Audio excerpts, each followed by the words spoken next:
Hello and welcome to Build Up to a Good Game. We're an hour and 5 minutes away from kickoff at the London Stadium as it's West Ham United against Charlton Athletic. And interesting enough, but straightforward enough starting 11 for West Ham, but perhaps a more interesting bench for the Hammers this afternoon, perhaps revealing as well. Before we get into it all, Gonzo, how is oneself? I'm very well, thank you, mate. I know the team, I don't know the bench, so I'm interested to find out what you got to say about that. Yeah, are you looking forward to it? Confident now? Yeah, I'm optimistic. I'm looking. We've got to win. We've just got to win this game. And you watched Arsenal beat Coventry easy last night. I was thinking this should be us. Like this is the equivalent of us in the Championship. But then today, Hull City are currently 2-0 up against Man United. So that is also us in the Championship. Yes, it is, isn't it? Wow, good for them. Good for them. Right, the starting 11, we'll read it out to you. The graphics aren't quite ready yet from the data suppliers. Since we're in the Championship, in the Premier League, they were ready very quick. Now we've been relegated. We're going to have to wait for them. Reality check. The in goal for the Hammers this afternoon is Mads Hermansen, and the back four remains unchanged from Turf Moor with Walker Peters, Mavropanos, Kilman, and Scarles. We've got two players making their debut from the start, with Arne Engels joining Mohamedou Kante in midfield. And we've got Bourne on the right, Solomon on the left, and we've got Joe Piroe starting up front with Tate Castellanos. Gonzo, you happy? Yeah. I mean, I'd have been happy anyway. It's look. The moment he decided to persist with his favoured formation, which is clearly what it is now, with the two forwards, if you like, then someone was going to be unlucky to miss out. I think they've both done really well, Kante and Orford, in the opening couple of games. Obviously, Orford's done particularly well, I think, with his passing, his playmaking, and he was the top tackler. I think possibly in the whole first round. Quite possibly of the Carabao Cup. Yeah, you're correct. So he's done so well there from, that's, from like a playmaker's point of view and a destruction point of view. Obviously, Kante's done really, really well. He's set up 2 goals in consecutive games. So tough decision for Nuno. There you go. But tough decision. Pleased that Solomon's starting because obviously there was a slight worry because he was asking to go off in the previous game. So clearly that was just a little bit of fatigue, which is absolutely fine because we're going to need him. He's very, very important to how we play, and going to be interested to see Piroe. Obviously, the big one really is Scarles, I think, there, which is, I would have picked Scarles myself, but only because, as you know, I suspect that Diouf is off. So I think this is probably further evidence to that, but I don't know the bench. Maybe you're going to tell me that he's on the bench, but so. Yeah, don't mind the team at all. Yeah, I'm looking forward to it. Arne Engels starting. I'm looking forward to seeing him and seeing what he can do. I expect he's going to see a lot of the ball this afternoon, and there's going to be a bit of pressure on him to be, the dictator in there. Can you get the ball to Bowen? Can you get the ball to Solomon? Can you take it from the centre backs? And when you splash out 22 million, even if you're in the Premier League and you spend that much money, you should be expecting something in return pretty quickly. So in the Championship, more so, right? This is the most expensive ever player to have played in the Championship that was brought into the Championship in that league. Piroe up front, I'm really liking that one. We've got like a goal scorer up front today. Like he gets a chance, he'll probably score it. And this is quite exciting that you've got someone there. Whereas last season, there was always a bit of a fear as to where the goals were going to come from. Like, we need this player to turn up, and this player must turn up. But with Piroe, it's like, get him the ball, and he'll put it away. 4 seasons in a row, he scored like 14, 19, 19, 24 or something, not in that order. He scores goals. And I keep saying this, if he does not score goals this season, it is our fault. It's not his fault. He's proven he can do it with Swansea City. He can do it at Leeds United. So I'm excited to see him up front. I think our chances, when Solomon arrived, I thought, okay, our chances of winning has increased, having him in the side. Now, Engels and Piroe have arrived. I think our chances of winning have increased further. So I'm looking forward to it. Are you ready for the bench? Yes, please, yeah.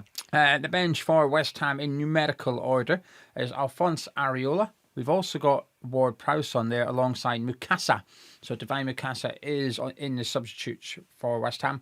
La Madrid has returned. He's also on the bench for West Ham this afternoon, as well as the other new signing, Joe Veltman and Golan Bekis. Then we've also got Orford, Mayers and Ajala. So there's no Mugasa, no Alvarez, and no El Hadji Malik Diouf either. Yeah, it'd be off this week then. Yeah, that's pretty clear, isn't it? So, we well, content for the upcoming week. Who's going to be our new left back? So yeah. But for today, honestly, I don't mind at all. I don't mind at all. Now, I'm so done with people that don't want to play for West Ham. So yeah, good. I hope Scarles and Solomon really continue to improve what I thought was quite a promising start as a partnership at Burnley last week. As Alford can find himself unlucky to be on the bench.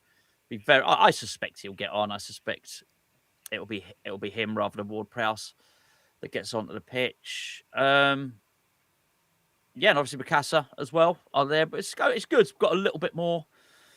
Well, we don't have a forward, do we? But a little bit more attacking intent with Mukasa and La Madrid coming back, but no centre forward. But we are one shy. I do think we should be going into the season with 4 centre forwards, to be honest. Yeah, I suspect he might be looking at Bowen as his third striker, and it'll be a case of put La Madrid on and then move Bowen up front should Piroe or Tate need to come off. But I wouldn't mind if we are winning. I don't mind going to like a 4-3-3. So hypothetically, if we're winning, and Piroe needs to come off, take him off, put Orford on there, and then you've got your 4-3-3 and leave Solomon and Bowen high up the pitch alongside Tate. That wouldn't bother me too much as long as the attitude is right in the sense that we are still trying to attack. We are still trying to get forward. Kante's move further forward a little bit. I wouldn't mind that whatsoever. Before we do the Charlton bench, because we get asked this question every single week, let's just answer it now. Matt saying, how are you watching the game? Did you buy the match pass? We've been... Gonzo massively hinted about it yesterday. We've massively hinted about it in the last couple of weeks. I will massively hint about it again now, even though they're not sponsoring this video. But if you fancy getting 4 months free on a VPN, you can go to surfshark.com/Hammers Chat. The link is in the description, but you have to scroll down because it's in our list of sponsors rather than sponsoring this video. And then when you've got your VPN, I'm not saying to do this. It's breaking terms and conditions. I'm saying do not do this, okay? Do not do this. Switch your VPN to Spain. And then if you go on West Ham's official website and go onto West Ham TV, you can buy a match pass for £10. You can buy a monthly pass for £25. You're going to have to check yourself whether it's done by calendar month or from now until the 22nd of September. I don't know, okay? So if you buy the monthly one now and it expires on the 31st of August, it's not my fault, it is your fault. Or you can get the season pass for 180 quid. I am broadcasting this from Spain. I actually live in Spain. Gonzo lives in Spain as well. So we're both in Spain right now. Yeah, we're both in Spanish. Yeah. Hola, there you go. So we're both in Spain, so we can watch it via West Ham TV because fortunately we live in Spain. So but what I would also say, because there's been a lot of this since I did my hint the other day, a lot of people have been contacting me saying, what's the deal? What's the subscription? Can you give me and I'm not talking about to Surfshark. People are asking me the links to West Ham and their pricing. You have to go to the West Ham website. I mean, I'm probably looking at the description below. I've actually left it. 20 odd messages asking me, for stuff like that, details and ticket details. You know what the ticket details are for Southampton? That's been quite a prominent one. And yeah, you need to contact the club for that stuff. Yeah. Arvid, I was going to go to Moldova, but it doesn't get broadcast in Moldova. No. So it's tough enough with Gio having a house in Spain and in Stoke. Yeah, I had to sell the one in Moldova. Couldn't afford 3 houses, unfortunately. No, who can these days? If you live in one of these places, you can use West Ham TV. This is information for you. If you live in one of the following territories: Albania, American Samoa, Belarus, Belgium, Brunei, Cambodia, Christmas Island, Cocos Island, Cook Islands, Cyprus, East Timor, Faroe Islands, Fiji, Gibraltar, Guam, Kiribati, Laos, Macau, Marshall Islands, Micronesia, Mongolia, Myanmar, Nauru, Niue, Norfolk Island, North Korea, Northern Mariana Islands, Palau, Papua New Guinea, Philippines, Pitcairn Islands, Poland, Romania, Samoa, Solomon Islands, South Korea, Spain, Tahiti. We've got Taiwan, Tokelau, Tonga, Tuvalu, Vanuatu, Vietnam, Wallis and Futuna, and Western Samoa. If you live in one of those countries, you can use West Ham TV. Don't make up any chance about the Solomon Islands, whatever you do. I tell you what, Cook Islands, brilliant chefs from there, brilliant. Oh, mate. In Christmas Island, the president is Father Christmas. oh yeah, round tinsel. Brilliant there. Got a house there. And what about North Korea? I had to sell my house. In Marshall Islands, you might find Callum there. You do, yeah, exactly. Yeah. Papua New Guinea Pig Islands, because it's all there. If you live in any of those places, there you go. Right then, you don't need a VPN. Right, would you like to know the Charlton team? Not really, but go on, tell us. In goal is Okomwo. Right back is McManara. I think he's their right back. Centre back, we've got Jones and Cometio. And left back, we've got Bell. In midfield, we've got a former academy player, Connor Coventry, alongside Shalaba. Then on the right, we've got Campbell. On the left, we've got Grant carrying the number 10 and Leeburn up front. There you go. Oh, Campbell. Naughty Campbell. Good Campbell. The bench, sadly, there's no Reece Burke on the bench for Charlton today, although he is at the game. Because I live in Spain, I can watch West Ham TV, so it's been on for about since like 10-2, it's been on. There has been footage. At the minute, I'm just watching the pitch get watered. No hosepipe ban at London Stadium. Are they pissing on it? No, there's some nice hosing going on anyway. Ooh. But Reece Burke came in, and he was having a good old conversation with a couple of the staff members as well, which was quite nice, actually. I do like that. The fact that he remembers them, they remember Reece, because he wouldn't have been at the London Stadium for long, Reece. He wouldn't have been. No. But I remember playing. My memory of Reece Burke at West Ham is mainly either being in the away end at some games. Yeah, that's right, yeah. Or getting relegated with Luton at the London Stadium and going off to standing ovation from West Ham fans. There you go. They like a West Ham player at Luton. The bench for the Addicts this afternoon, we've got Brooks, Messick,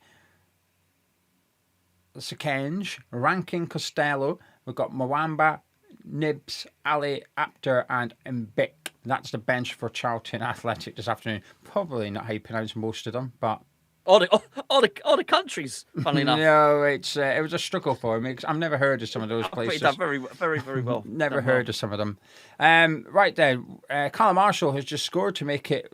Luton are now drawing 2-2, so a good goal, but apparently, according to Ralph, it was a great goal by Callum Marshall, which is always enjoyable. I like seeing that. Yeah. Right, Gonzo. Me and Gonzo are now going to put a little bet on for the West Ham game. Then we're going to turn our attentions to live chat and have a little chin wag. All right, where are we? Oh, you even got to scroll down on this now because it's all the Premier League games. Bloody hell. Right, Gonzo, what are you fancying? Tati Castellanos booking. West Ham win by 2 goals or more. Okay. Or whatever. You have to do it 1.5 or whatever that thing is you have to do. Yeah. Yeah, that's 2 from me. Go on. Tati card. I'm going to put Piroe to score. Yeah. That's enough, isn't it? Let me find that handicap. Winning margin. West Ham 2 or more goals. So what we got? 18-1. That's all right. It gives us 95 quid. We'll round it up, £100. So if this bet wins, someone wins 100 quid. We need 3 things to occur. We need West Ham to win by 2 or more goals, Tati to be booked, and Piroe to score. If that bet wins in the live chat, please put the following phrase to enter. Ranking off. Ranking off. Get that into the live chat. Please. We normally say don't mind your spelling, but be careful with your spelling on this one. Rankin as in Ian Rankin, the author. Yeah. Get into the live chat. Gonzo, you've seen the teams. You were feeling incredibly confident in the preview. Do you remain incredibly confident? Absolutely. Yeah, I think Campbell's going to be a difficult one to mark, but there's no excuses now. Listen. Do we have the squad? No. And listen, Nuno did this last season. He decided to play 2 strikers and talked about rebalancing the squad. And I was saying this last season, he should have 4. He didn't. He didn't have 4. So he needs to do that. But that's a squad issue. Today's not a squad issue. Today's a team. This team should be more than good enough to beat Charlton. And he's got some good players coming off the bench as well. He really has. You know, there's, I think there's lots and lots to like about this. So I'm just as confident as whence I was. I'm starting to get more confident. I think it's Charlton fans that have made me more confident, that they've been quite pessimistic ahead of the game. Some of them are quite confident, saying, oh yeah, we're going to win. This is a Nathan Jones kind of match.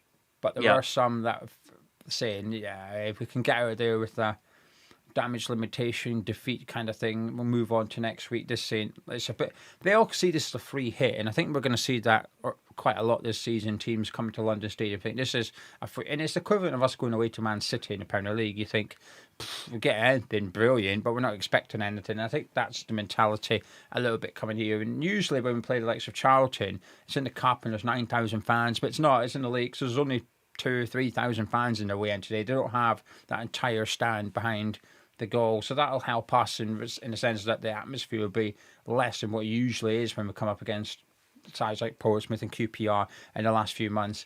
I'm feeling really optimistic now. I like the fact that Piroe's starting. That's given me a comfort blanket, because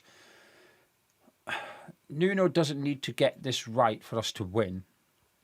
If he had to get it right for us to win, I'd have concerns, but I don't think he does. He can obviously get it wrong and us not win, but against Portsmouth, I think we were okay and we won comfortably in the end, winning 3-1, and that shows where we're at in comparison. Some of these players that we've got, other Championship clubs can only dream of, including Charlton. So I want to see that on the pitch. I want to see a dominant performance. But Engels in there, Piroe in there, I expect Solomon to be a man of the match contender. I think he's got that movement that people like. I think he's got that threat that people like. He's going to be capable of getting goals and assists pretty much every game. I'm going to expect him to do something. I'm going to expect Bowen to do something. I'm going to expect Piroe to do something. I'm going to expect Ty to do something. So when I'm sat here feeling confident that our front four could all either get a goal and an assist, it's going to make me feel good. The bench, I'm concerned about, Gonzo. I know you're not as pessimistic about it as I am, but it feels very weak to me. Of course. No striker. Untested wingers in Ajala and La Madrid. Central midfield's fine. Orford and Ward-Prowse, that's good cover in there. I'm really happy to have Veltman in the squad. Despite him being young, I'm not that concerned about the centre-back with Gollenbeckers and Mayers on there. I feel sort of okay with them, weirdly. I feel like I'm fine with that. But I think it's because I know we're going to bring in a centre-back before the window closes, so I'm not too concerned. But it's just that lack of attacking options on the bench, Gonzo, that really concerns me. And I know Pablo's missing, but that's all. He's the only one that's missing. We're not missing anyone else. So we've really got to get some business done. So, for me, I think we still need 3-4 more players. But I just think he's got enough to win this game. There we go. Teams are up. Yeah, I was just checking. We're all good. They need to do something, but they can really, really have a good week off the back of this. There's no doubt. There's no doubt about that. And we are going to have to go and get another left back as well. So for me, a centre back, a left back, another winger, and another striker. So that's what I think we need. How confident are you? Put a number on it. How confident are you we get those 4 players? And I'm going to assume it's a 1-out, 1-in policy on top of that as well. For sure, yes. If it's an important player. No, I'm not confident at all, because I don't think we've been very quick at doing business. But that's what we need. But I just think that's a conversation that we have at the end of the window. If they don't, then I don't think they've fully done their job, quite frankly. So, I still want us, particularly with Juve going. I thought this was going to be a big season for Juve, and I want us to go and get a really good left back. That is really important. A really good substitute winger who can probably cover both Solomon and Bowen, and that's really important. And yes, the central defence, ideally a starter for that. Not not a substitute winger. Substitute winger is fine. Substitute centre back is not. I want someone that goes straight into the first team, and the same with the left back, actually. I agree with that. I've got a confession to make in a second. Ooh. Before I do that, Quiz, thank you very much for £5 super chat, and your support is very kind of you. Also, there's now a poll in the live chat asking what your prediction for today's game is. Please select which one you think: West Ham win, draw, or Charlton win. Please click it, and we'll get the results in approximately 20 minutes before Gonzo disappears. Do you know what my confession is? No, I forgot we had Mukasa. I've just sat you read him out. Yeah, but I'm sat here saying we've got no attacking options off the bench and whatever. Oh, yes, He's literally there. Yeah, no, absolutely. Him and La Madrid and Ajala. Yeah, I forgot about Mukasa. When I was just speaking a few minutes ago. I'm actually quite excited to see him. Yeah, for sure. Hopefully he gets some game time. I think he will. I think he will get some game time. I think he will as well. I suspect we'll see him because I imagine both strikers will get subbed. Tate usually needs to come off because he's on a booking and needs to calm down or be removed, right? So he's going to have to go off. And Piroe, while he's had a pre-season with Leeds United, he's not had a competitive game with Leeds United. I think you might see similar to what we saw last week with Sullivan, which is you get into the 80-something minute and you start feeling it probably. So I suspect both will come off at some point today. So Mukasa should get a really good opportunity. And I wonder what everyone's perception is of him, because do you consider him as an academy player or not? Oh, he's definitely an academy player. Yeah, But like a West Ham academy player. 100%. Yeah, that's why I'm so annoyed that we've had to borrow him back. Yeah, of course. He's here for 10 years. Yeah. He's up here until he was. Yeah, he was. Was he not up here until like from 6 to 16 or something? Yeah, 15. He went to Man City at 15 years old. Yeah, so we've got sort of one of our own on the bench coming on today. Yeah, he's from Newham, and he had, and I said this when I knew he was signing us. I'm sure he's played with Lewis Orford before, and then he started listing everybody he'd played with. So these are all very, very familiar players to him. I'm just annoyed we don't own him. Yeah, I echo that, but hopefully he gets on and he'll get a good reception being a new signing. But also, I think you get an extra good reception being an academy player, but he's not really an academy graduate because he's not graduated with us. That's it, yes. Yeah, but Connor Coventry is, and I think he'll get a good reception if he goes off. I think he'll get a nice applause from West Ham fans. It's nice to see Connor Coventry playing in the Championship against us today. I like it when our youngsters leave, but they go on to make a success of themselves. And playing week in, week out in Championship is a tremendous success for a footballer. So I'm pleased to see Connor representing them this afternoon. Yeah. Right, we're going to take some some comments from you all. So please get from Connors, hopefully. Yeah, maybe get your comments into the live chat. It could be about the West Ham team, a player in particular, whatever you want to talk about in regards to today's game. Get into the live chat. We'll get your comments up on the screen, and we're going to have a little chin wag. Visual said he's from Dagenham, not Newham. The club said he's from Newham. It did. But if you listen to his interview, he said he grew up in Dagenham. That's very nice. So there is a discrepancy there. But Gonzo said Newham, but that's because West Ham, as said, I've seen their article about it. Paul saying, going to be a very busy week in the transfer market. We can't shift these want-aways. They will stink the place up if they stay. Darren, we can shift them, mate. Thank you very much for £5 super chat. That's very kind. He said, "Hey, Gio and Gonzo, great to have you back." Back? We haven't gone anywhere. No, been here. Well, we did actually. We both moved to Spain not that long ago. Oh, yes. You saw me stroking Spanish horses, maybe. Yeah, it's been a difficult move, especially replicating our offices and man caves so that people didn't notice the difference. Spanish builders were not happy. Yeah, people like things to look familiar, so we thought it's really important that people can't tell we've moved. And Darren said, recently became a patron again, and you're by far the best and fun West Ham channel. That fun is a big compliment, Darren. Thank you, because we always try to be a bit laid back, have a laugh. Not silly. Always possible, but we do our best. So I'm pleased you think that, Darren. That's a big compliment to us.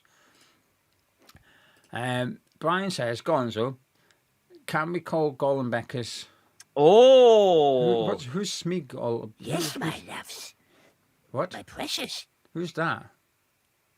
We be nice to them if they be Right. nice to us. Oh dear.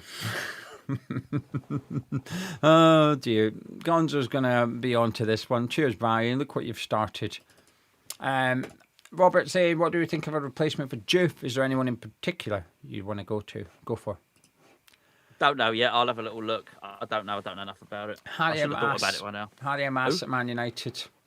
Hairy ass. Yeah, we'll go with that. Young left back, was on loan last season. As far as I'm aware, he's still there. He certainly was a couple of weeks ago when I checked. The last time I recommended him, and I thought I better double check he's still there. He is still there. 2 weeks ago, so hopefully he's still there. But if he's available, I'd go get him because I think Man you'll sell him, and I think he'd be good enough to become a player good enough for the Premier League. So I'd really like him to come in. So that would be my numero uno. Maybe I'll just speak it into the universe. You might not know this. One of my videos I did, I said we're going to get linked to Piroe. We signed Solomon. Okay. I said Piroe's Nice. coming now, Yeah. right? Piroe's coming. Yeah. So I'm going to do this now. If Juve gets sold, we're going to get a link to Harry Amass of Man United. But the only problem is I don't know if him and Solomon will get on really well. Solomon on the left wing, then behind him at left back you've got H. Amass. Not sure There's a lot about of that. arse. There's a lot of arse. Got a hairy arse, massive arse. You didn't get the joke, did you? No, Spell it. I can't. We spoke about this earlier. Do you not understand? Anyway, it was a risky joke. I'll move on. Okay. I don't want to draw Okay. attention to my bad risky joke. David said, if we aren't dominating in the final 13 minutes of the game, my faith in Nuno has gone from almost none to none. From almost nothing. I get what He's he's got saying. really. His opinion of Nuno is 1%. rock bottom. He's on 1%. It's going to be basement afterwards. Butter dog. Upside down dog. Yeah, I'm just having a look at it. It's an Yeah, upside down pug, isn't It's it? a pug. Yeah. Yeah, I really hope Nuno takes this game seriously. Too many times he's tinkered with the squad in crucial games. This game will set the tone for the rest of the season, in his opinion. I think that's... Yeah, I think it's an important game. I do. I do. I really, really do. Yeah, I think we don't want to go a goal down today. We want to win. We want to be comfortable. And I want people need to leave that stadium thinking, I'm going to enjoy this season. People need to leave thinking, I'm looking forward to coming back and whenever we're in a couple of weeks' time, I'm looking forward to this. It's important that they're entertained today. Matt is saying, feeling confident. Think we're about to see the levels of the game. Peru, Tate, Bowen, 3-0, easy work. Fortune's saying, I'm dreading going 1-0 up by half time. Then he brings on a defender. Johnny's saying, I really hope we don't all dig in on youngsters if they mess up today. I think we have to understand they need a bit of leeway to iron out mistakes.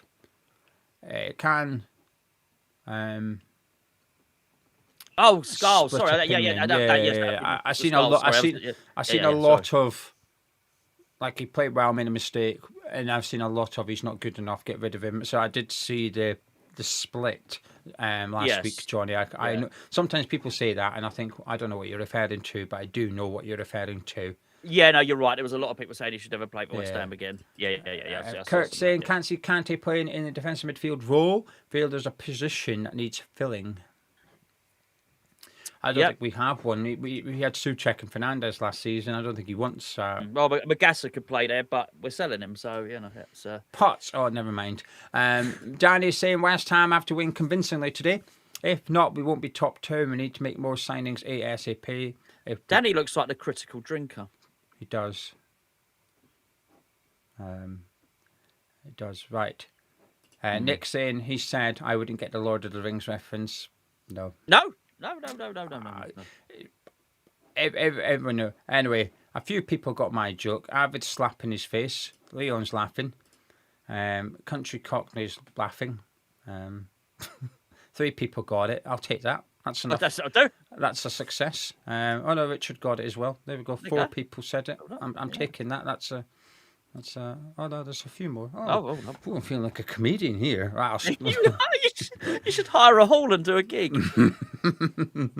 I've done the hiring a hall part. That's right. That's true. Yeah. And on that note, Speaking of which, Theo will be doing his stand-up routine on the 3rd of October. carry on. Yes, because we have hired out a hall, better than a hall, the London Stadium. Not the whole lot, but the bowling lounge and the bit that goes out onto the pitch as well. So you can go and have your picture taken outside with the pitch and all the rest of it. Lots of selfies outside. Inside, you can watch us doing this live, basically. We're basically doing a cup of tea live. There's beer, soft drinks if you don't like beer, wine, I guess. I'm pretty sure they serve wine. If you're hungry, you could buy pie and mash there. It is basically Hammers Chat Live. We've got an auction. The link, I'm sure, is in the description below. 3rd of October. We're nearly sold out, to be honest with you. It's just a really good opportunity to meet some other Hammers fans, and it's going to be a right jolly up. We can't wait. We're really, really looking forward to it. I can't believe it. London Stadium, bowling lounge, Hammers Chat Live. What's not to like? 26 quid for the ticket. Yeah, 80% of tickets have been sold already, so we will sell out, but there are still plenty of tickets. I think if you want one, you'll get one. And if you want one and they're sold out, it's kind of your own fault because you've had enough warning about it. So they've been on sale for a while. We can't do any favours. No, there is absolutely no favours to be done here. So if you can come along and you want to come along, but I just want to add a disclaimer. If you don't like me, don't come. You don't like Gonzo, don't come. Right, you will hate it. So do not bother. Matthew's typed out my joke for you, Gonzo. Oh, yes. he's got it now. There okay. Yes. Okay. And Mass is one of their players. Yeah. H. Okay. His name's Harry, and his second name's Amas. So it's H for Harry. Amas. Okay. The irony is, this morning on our Patreon breakfast show, I was explaining dyslexia, and I was explaining how I can't see numbers or words at that point. I can't picture them. So then he's done a joke, which I get it now. Now I can see it, but I can't picture it in my mind. So yes, and I've just seen Chippy's just put this up. We definitely won't be doing any of that live. That's for sure. No, we'll be behaving We'll be keeping it very, very, very much to the football. Having said that, it will be a cup of tea, and obviously we will have be taking questions before and some questions on the day. So we may talk about biscuits and food and stuff like that, but there'll be no controversial stuff going on. That's for sure. Back to the live chat then.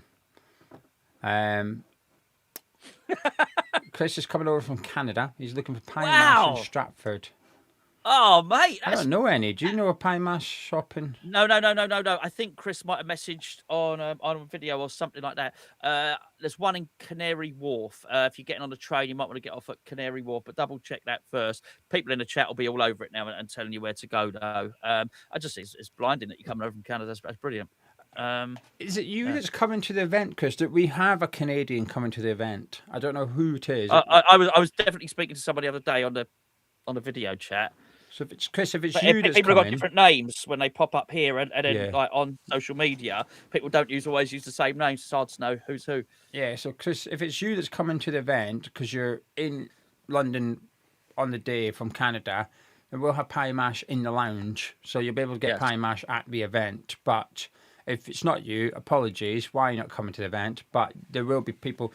Google it. You'll be able to Google it. There's plenty of them around. You might just have to go find, especially if you're coming towards Stratford, then you'll be far away from somewhere. There must be one in Stratford. I just don't. Well, you say there must be, not necessarily. I don't know. I don't know what's on the high street. I know some of the pubs, and that's it. I couldn't tell you what else is on the high street. Lots of vape shots, I think. Is there? Oh, probably. Bookies. Yeah. And there's always a market on Stratford. Oh, there's a market in Stratford, definitely that. Yeah. There's always a market. So I know for the pub from the Cart and Horses, and you've got the Golden Grove and all the way down. So I know the pubs, and then you turn off towards the Carpenters. I know the bit in there, but above and beyond that, I couldn't really tell you that. Crow just said, "Well, let me tap us at the events. What with us being Spanish and all." Nah, we're coming it's back. Tough enough having to fly back. We're coming back for the event with a bit of homesickness. Really, we're gonna just get back into the local culture. Diggy's enjoying time away with his sister and her family to celebrate his 60th birthday. Happy I have birthday, just Dick. one hope, namely ending the game stuck in our box with every defender on the pitch. Dane, I hope you're having a lovely time and happy birthday. We've got Mac saying a little apprehensive about today's game as they pose quite a lot of height from set pieces, plus the presence of Tyrese Campbell. Let's hope we defend better than we did last week. Well said, Mike. Chris has got his ticket for the Wolves game. Okay. Yeah. And Scott saying, personal one, are you hoping Grace grows up to be a West Ham fan? Tried my best with my oldest daughter, not interested, going to try my new little girl. That's exactly what I'm doing. Ella was not arsed in the slightest about football. I tried to get her to just play football in the garden with me, but she never had any interest. She's got no interest whatsoever. It's a bit weird for her at school because some people in her year know I do YouTube. Like, she'll never watch my videos because she's got no interest in football. But some of her classmates will say, oh, your dad does YouTube. And she's a bit like, this is weird. So it's a bit strange for her. But I'm hoping Grace grows up to be into football in West Ham, yes, because it's a nice idea, isn't it? It was a nice, like, you take them to football and stuff like that. Yeah, but you can make sure that if they do like football, they support West Ham. That is easy enough as a parent. It's getting them to like football. Yeah. They'll like what they like. They'll gravitate to what they like. I've found. Having two out of 4 kids, I've got 2 that are interested in football and love West Ham, and 2 that are not particularly asked about football. But what I would say is, all 4 love the experience of going to a game. Yeah.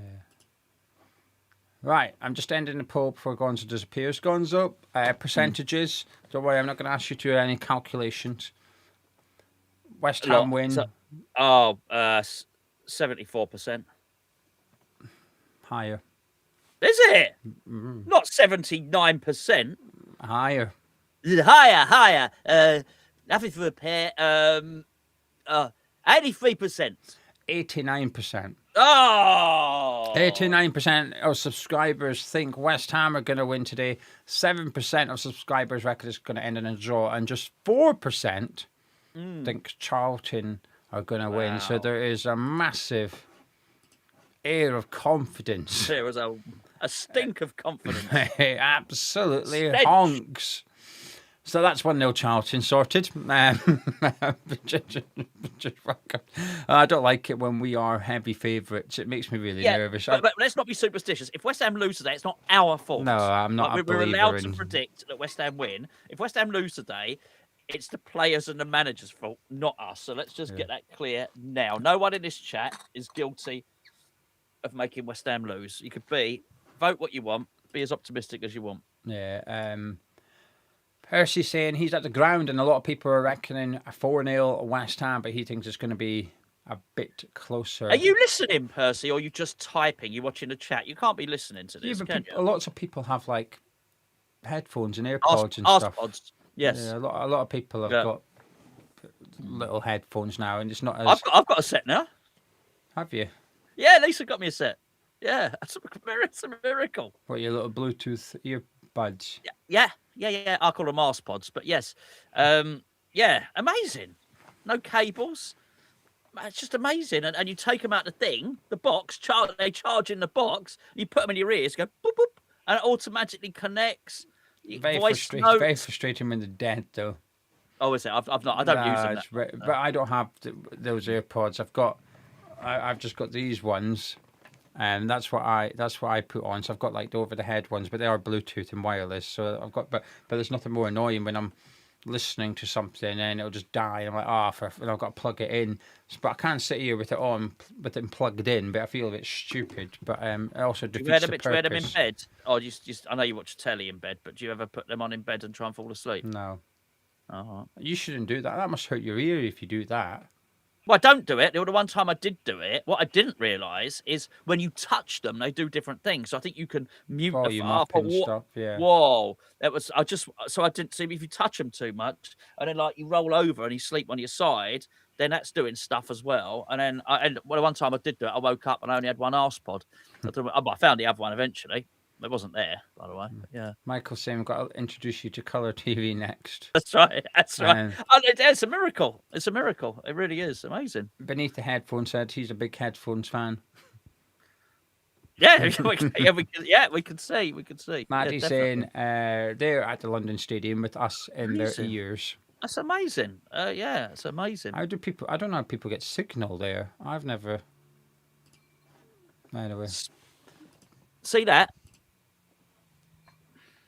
answer it. We'll do an advert. You should answer it and put it on loudspeaker. Let us listen. Oh, next time I will.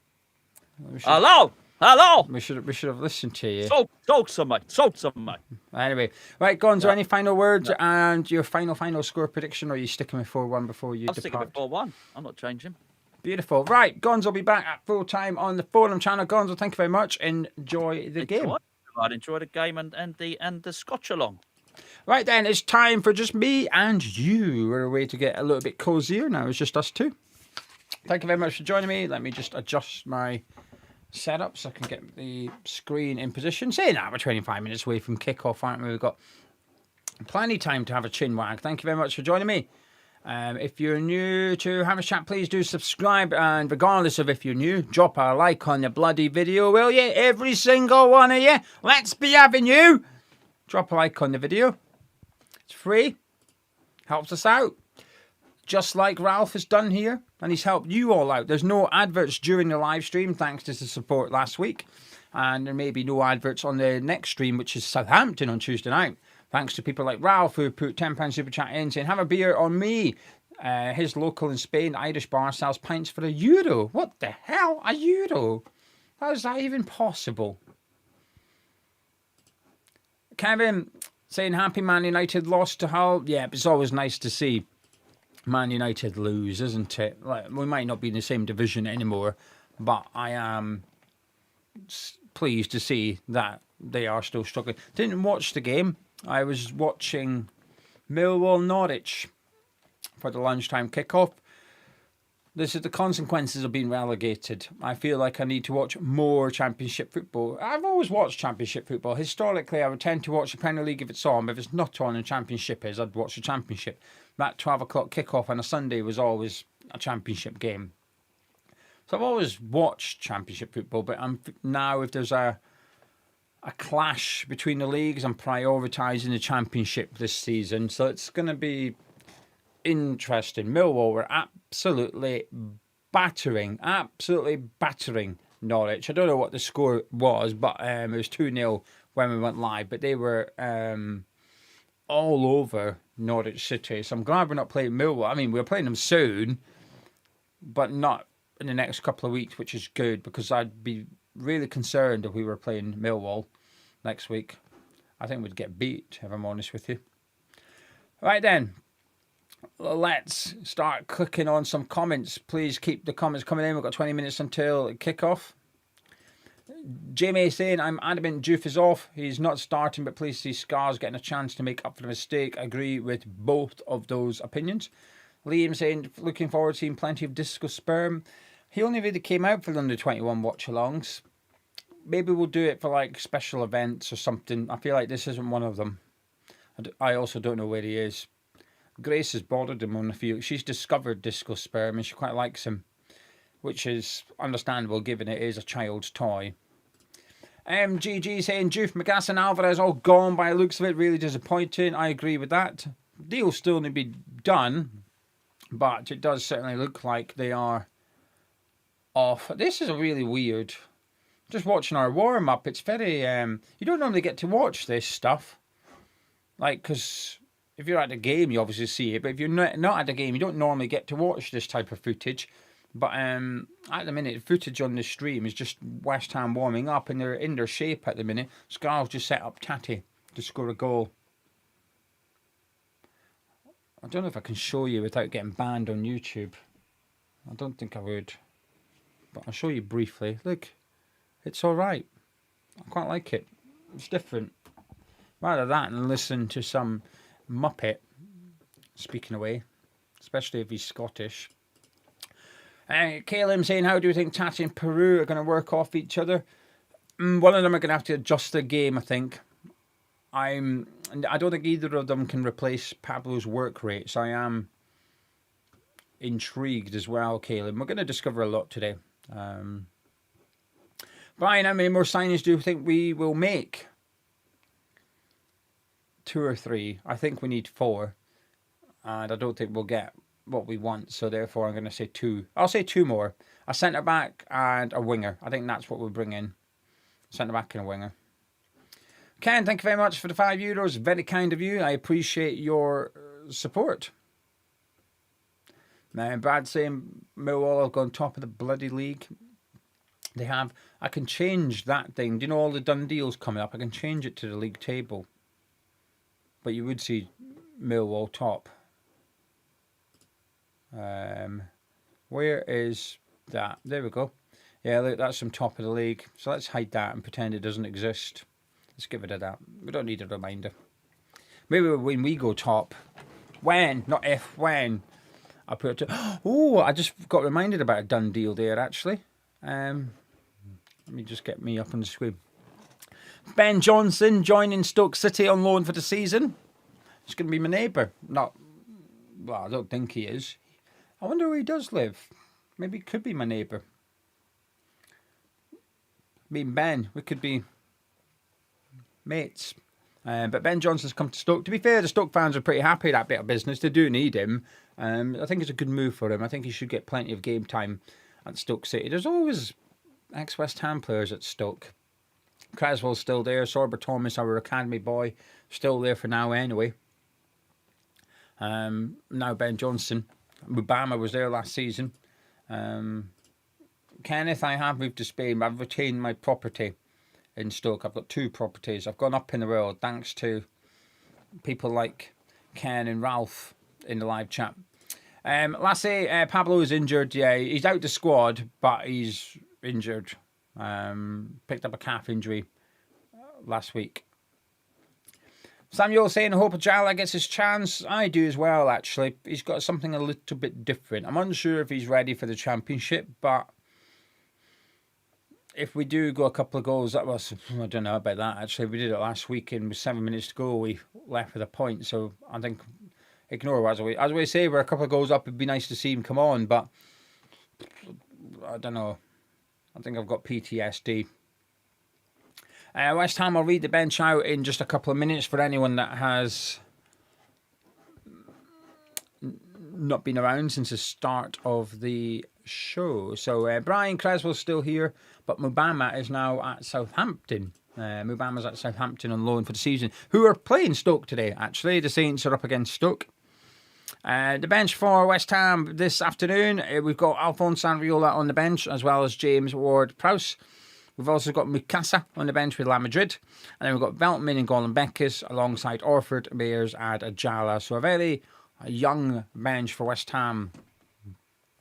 Once again, Kurt saying you won't know if you don't play Ajala. Oh, I agree. I'm keen on seeing him and giving him an opportunity because you might discover that he maybe can do it at this level. If Solomon got injured, right, I don't think there's much between Ajala and La Madrid, by the way, in terms of my desire to see them. I think La Madrid looked okay pre-season, but I've seen Ajala look really good at under-21s. So if you had to pick someone, well, let me ask you guys, who would you pick to come on? If Solomon got injured, after half an hour, it's still 0-0. Solomon gets injured, who would you bring on? Would you bring on Mukasa and push him out wide? Would you bring on La Madrid? Would you bring on Ajala? Or would you just do something completely different?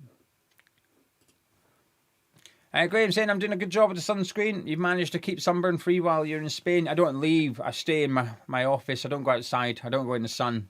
I hide away. Don Cass is saying, is Golan Beckes ready? I don't think so. No.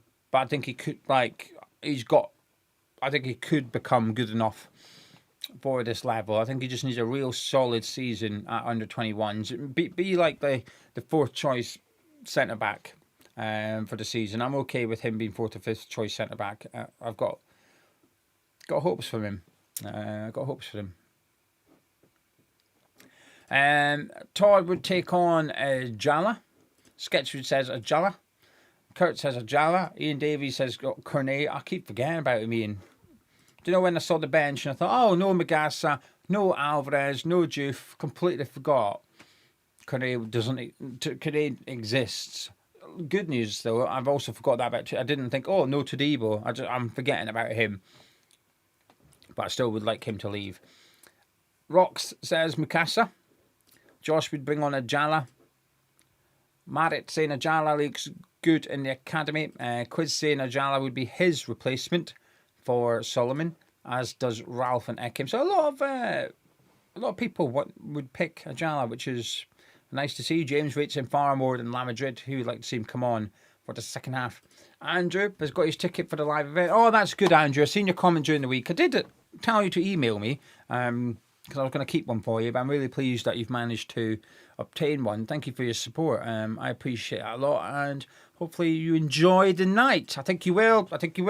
Max saying they're top, but they haven't really played anybody. Let's see where we started off with. Burnley now have a London derby. Let's see where they are after Christmas. I don't know. I think Norwich is a good team. Personally, I think that Norwich is a good team. And then last week, Bristol City. It's difficult because a player got sent off after about half an hour in and was still 0-0. So that one's difficult. I don't think you can read much into that. But today they were fantastic in the first 55, 60 minutes that I've seen. I thought they were brilliant. And I think Norwich could have a good season this year round. DJ saying we need another centre-back as Todibo's a liability and we need to sell on. Mayers is a bit short for that position. He is a bit short. I don't think he's better on the left. I think he's better as a centre-back, although he does lack the height. It's a bit of a concern. West Ham saying, shame about Correa. I thought he would be decent for the season. Me too, actually. I thought we might as well just keep him. Like, we're not going to get rid of him, are we? So could we try and make a player out of him? The answer is no, clearly. Ryan's coming with his nan, mum and aunt to the event. He can't wait for it. That is good. MGG say Mukasa, I don't know a ton about him, but excited from what I've heard. KDC saying if Solomon got injured in the first half, Nuno would replace him with Veltman. Brilliant. Luke Wright, anyone looking for a live stream? I'll give you a couple of options in just a minute. Stu saying Landers looked good for the under-21s last night. Didn't get more than 70 minutes. As was replaced by Cummings, so I had a sneaky feeling he might be on the bench today. There's every possibility he's like the reserve squad member, because we don't just bring the starting 11 in the bench. There's always 2 or 3 players additional in case there's an injury in the warm-up or someone's ill, etc., etc. So it's possible that he's just that +1 that doesn't make it on the bench. And it's likely he is, given he was on the bench last week and not this week. So wait and see. Liam's asking if I got his animation email. I did. I'm aware of it. I haven't looked at it yet. Maybe I'll have a look at it in just a second. Dougie's saying, moved up to Inverness yesterday, hoping West Ham could give him a springing step. Well, congratulations, Dougie. Best of luck in your new job. My parents don't live too far from you now. An hour away. My parents live in Huntly, which, unsure if Dougie's a Scottish name, but it doesn't mean you're Scottish. You could not have lived in Scotland before, so you won't know what I'm talking about. But with the assumption you know the area of Scotland roughly, you'll know where my parentals live. I'm not going to give you their address, but they certainly live in Huntly.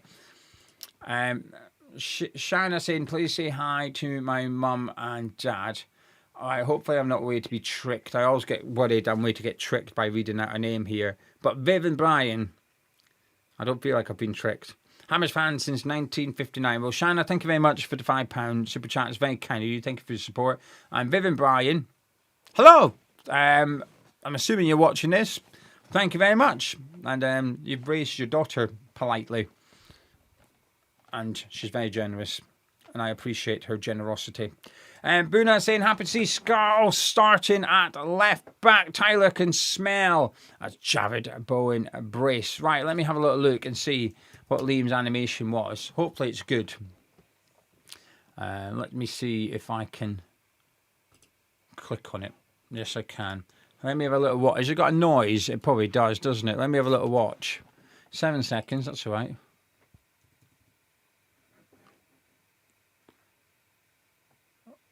I like it. I like it. Let me try and load it up for people to so I can show people. What would it be? Is it this? Let's have a look. Let me see if I can show you what Liam's created for us. He's created a little animation. Right. Why is it not coming up? The answer is no. I can't get it to come up.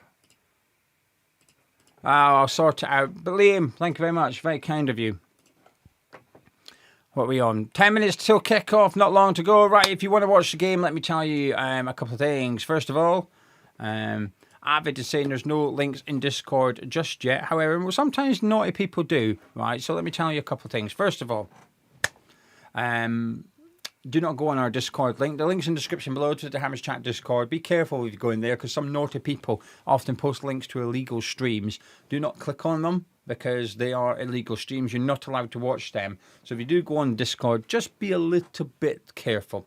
And second of all, you can actually, West Ham are now selling ways of watching the games on their website officially. If you go onto whufc.com and go to West Ham TV, there's different packages. You can buy the Game Pass, which is £10, the monthly pass, which is £25, and then the Season Pass, which is £180. But you can only watch the games on the West Ham official website in certain countries. I'm not reading them out again, but Spain, Poland, they work. If you're in Spain or you're in Poland, you can then go and watch the football on West Ham's website, but you do have to pay for it. Unrelated, if you fancy a VPN, one of the benefits of a VPN is you can change the location of your device. If you go to surfshark.com/Hammers Chat, you can get 4 months free. They're not sponsoring this video, but it's a very handy thing if you fancy getting it. Graham saying wife and daughter went up to New York City. He's in Maryland. I'm just about to roll out of bed, make a brew, and a quick bacon sandwich. Oh, I love a good bacon sandwich. It's one of my favourite lunches. Absolutely love it. Dalton saying good to see some decent attack on the bench in Mukasa. Nuno will still just throw in James Ward-Prowse and Veltman. I think we'll see Mukasa. Daniel would love a VPN, but not in one payment. Why no installments? So can it be done? Yeah, you can pay monthly. It's obviously cheaper if you pay in one go, but you can pay per month. I'm pretty certain you can anyway. I say that. I'd be shocked if you couldn't. Let's go and have a little gander as to what you can do.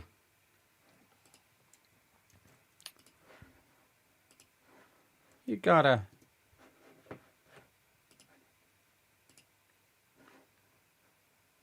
Johnny's saying we'd have VPN, but they want the subs in one hit. You got to pay for it in one hit. I thought you could pay monthly.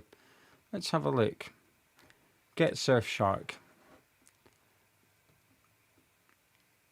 Well, we'll just go with that one. Yeah, we'll go with this one in the middle. Choose payment method. Maybe we do have to pay full whack. I mean, I pay yearly, but I just assume you could pay it monthly. No, look, 1 month plan. You can. It's quite expensive though. You're better off like paying for the year. If you get the 1 month plan, it's £12 a month, right? I don't know if you can change your geolocation with that. I assume you can, but it's £14 a month for the one I've got. It's £14 a month. But the 1 year plan, it works out at £38 for the year. So you can pay for a month. In the top left, it says, like, what do you want? And you can click 1 month plan instead of doing it. But what I will tell you is you can obviously pay for it, use it, and then get a full refund within 30 days. It's up to you. Obviously, it's not ideal for us because I think, oh, all his bloody subscribers keep cancelling their VPN. But it's one of the benefits of the VPN, isn't it? Chris is saying, I've been with you since the beginning, Gio, and always enjoy the content. Thank you from Texas. Chris, you are a wonderful human being. Thank you very much for your support and the $20. I appreciate you. All right, I'm not going to put adverts on the Southampton watch along now. Thank you to supporting the live chat. Andrew's come to the event by himself. Think you'll be all right? Yeah, there's loads of people coming by themselves. Loads of yous. I urge those coming that are comfortable. If you see someone on their own, just say hello to them. That's all I would ask. Right, 5 minutes till kick-off. We've got the crowd at the London Stadium. It's a big crowd today. In terms of like attendance by tickets sold, which is how attendances are done. This is the largest attendance in England throughout this weekend since Manchester United are not at home. They went away to Hull and lost. Martin, isn't the Lanzini shirt behind you a bit musty and stinky? Just wondered, it doesn't seem covered. Haven't entered the auction. No, it's I think it's been washed before it got signed. A lot of match-worn shirts get washed these days because obviously the kit men don't want it in their house stinking up the gaff, do they? This one's not dirty. So you verify it. So it's the Liverpool game, although I do have a couple of dirty ones. This one is not dirty. This one's it's off the bloody camera, isn't it, Gio? Nice one. This one's not dirty, but it's from the Liverpool game, and you can verify it easily because there's certain creases in his shirt. So if you look at the photos from the match, you can easily verify it. Plus, the person that I got it from knows someone who knows someone, kind of thing. I'm getting to know like memorabilia collectors, not just in the West Ham world, outside of West Ham as well. I like it. I'm a bit geeky. Grouch can't have Texas drop $20 for no assists. California representing. Oh, bloody hell. What's that word? Curvevas and Vino. Well, Grouch, thank you. Very kind of you. Paul saying, with the players due out, do you think the board have kept their promise to retain key players? Yes, I do. I'm not so sure anyone that's left so far I would consider a key player. I think Bowen, Tate, Mavropanos, and as much as you don't think that, I'm not saying you, just you, someone in general may not think Hermansen's a key player, it's Nuno's number one, so I would argue that they've done that, but I think those promises are null and void because that pledge was made with the understanding Gold was going to sell her shares to Kretinsky, and then she went and accepted Staveley's offer. We discussed it on Cup of Tea. I think that statement that Kretinsky made is null and void now because things have changed.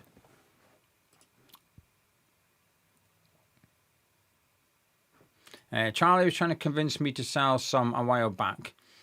My collection is mental. It is very good. We do have a very good collection. Gonzo's getting into it, which is good because I keep buying stuff. I basically spend the brand deal money. All the money we get for brand deals, I spend it on, not all of them, I spend a lot of it on memorabilia. And the raffles now. But it's an investment. It's an investment. A lot of the money I spend on memorabilia goes into the raffle stuff for prizes. So next month we've got this. The top prize next month is this shirt. It was always going to happen, weren't it? This is the top prize for next month. Match worn Pablo Fornals West Ham shirt. Not signed this one. Also, I don't think it's dirty. It doesn't smell too bad. Some of them smell of vapor rub more than sweat. But if anyone wants a match worn Pablo Fornals shirt, that's the top prize next month. And let me pick these up. These are potentially future prizes, potentially not. Match worn Michael Antonio shirt from quite a few years ago, that one, weren't it? We've got that one, which I know is in demand. People are going to want this one. I know that. People love Soufal. I'm pleased that we've got this one. Can't remember who we played against. Obviously, it was the Carabao Cup. Might have been Liverpool. I'm not sure. And then, look at it. Last season, Upton Park. Andy Carroll's match-worn shirt. Our first match-worn Andy Carroll shirt. So I don't know if we'll give that one away just yet. Right then. Kick off in a minute. Stu's saying, Gonzo's my glorified taxi driver. Pick up the goods. Yeah, sometimes. Yeah. Harry, they don't sell the chairs anymore. I think they went bust. They did quite a few clubs. I went and looked. Quite often people ask, but I had a look, but they don't exist anymore, which is annoying because I was looking for a replacement part. Can't obtain it. Right, kick off a minute away. They've done the coin toss. They've done the handshakes. They're doing the huddle. West Ham against Charlton. First league game of the season at the London Stadium. Piroe and Engels making their Hammers debut for the home side. Fingers crossed they can make a big impression. I'm quite confident they will, actually. I'm really looking forward to it.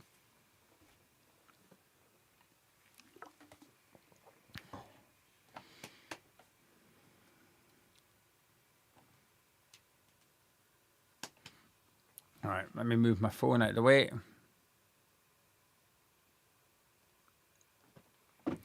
Hide it so I don't get distracted. And Charlton will get the game underway here.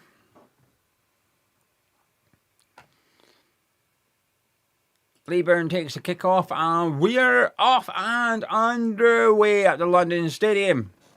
Come on, boys. West Ham against Charlton. Feels quite it's not a significant game, but feels quite an important game in the sense that we need to get a win. We need to get a win today.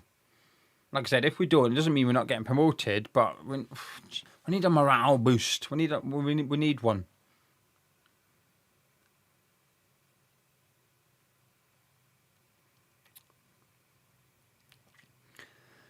Anyway, Cumentio, I think, is coming forward with the ball here, but Engels wins it back for West Ham, and he's under pressure, and he is fouled. We're up and running. West Ham got a free kick just outside the box now. Technical difficulties with Paramount. There was technical difficulties at the Turf Moor last week. Not with anyone's stream, just with Nuno.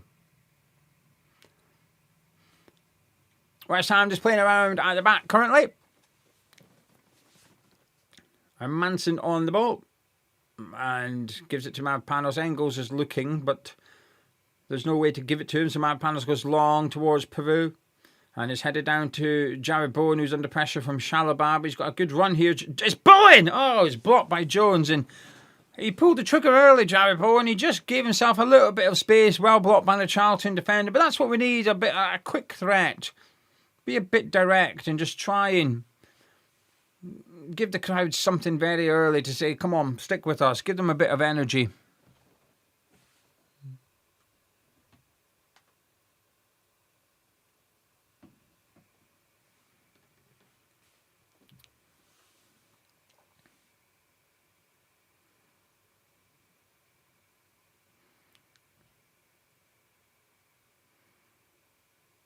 Anyway, play resumes. Leeburn there, just playing out to Bell and out to Campbell, who's starting on the left-hand side for this game, running at Kyle Walker-Peters, and he's gone past Walker-Peters, but it's well recovered by our right-back. Although he's giving it to Bell now.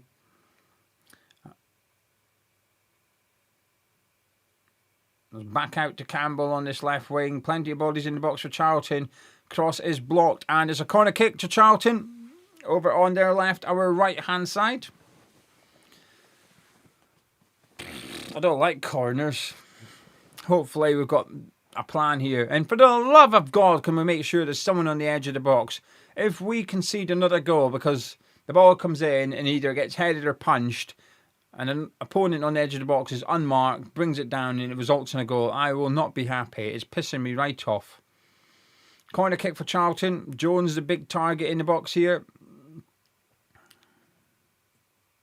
And it comes, and it's headed away by Kilman, and it's volleyed by the edge of the box, and it's over the bar, and the referee is giving a goal kick, and is having a word with Mads Hermansen, who perhaps felt impeded at the corner. I mean, there's someone beside him. I think it's just weak goalkeeping, really. I expect my goalkeeper to be a bit stronger in them situations. Hermansen taking a gamble with that goal kick there, inviting Leeburn onto him, just felt a bit unnecessary, but no harm came of it, but it was close. Anyway, Kilman threaded it through to Solomon. Scarles on the overlap immediately.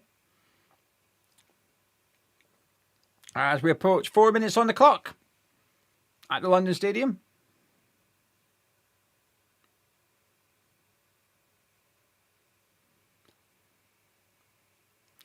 Charlton are pressing us high up the pitch at the minute.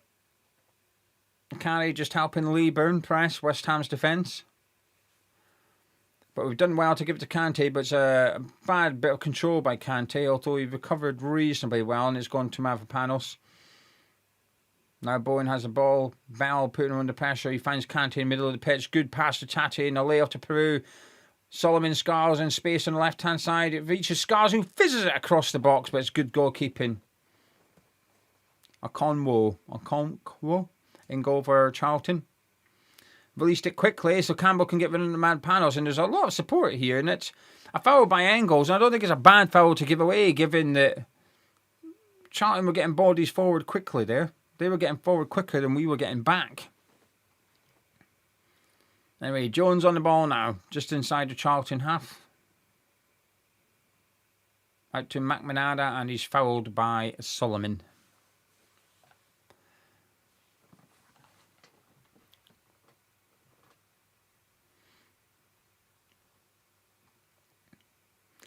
Play has resumed.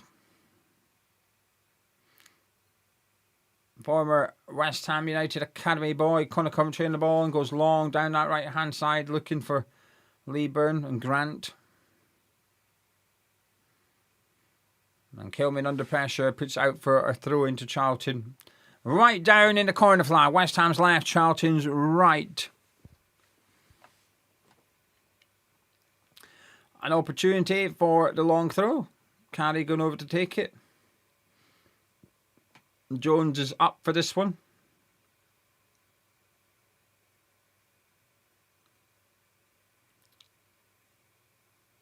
And it comes long throw.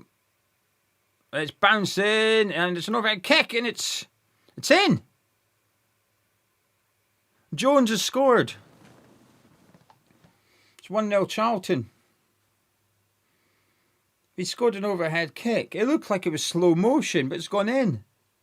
Long throw, and it bounces. No one fucking reacts at all. It's Kilman's sort of there, but moves out the way almost. And Jones does an overhead kick, and it feels like he scuffed it a little bit, but it's just gone in.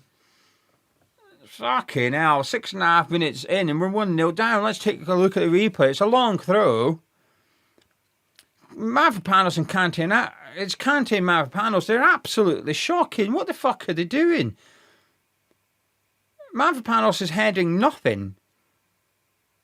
That is pathetic. That is absolutely fucking pathetic from that defence. Kante gets sort of stuck under it. Mavropanos doesn't even know where the fucking ball is. He's not even marking anyone. Sort of tries to head it and kick it at the same time. Doesn't do anything. And it bounces right next to him. Jones has scored. It's now 1-0 Charlton.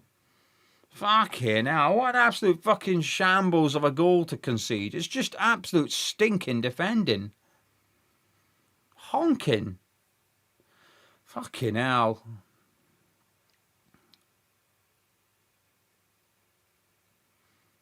Anyway, we're back underway. Jesus Christ. I can't get over how bad that was defensively. Bowen finds Engels inside the box. That's a bad ball by Engels to Bowen. Charlton pick it up, but it's good defended by Kante. Allows Engels to recover possession. And then pressure's on West Ham now.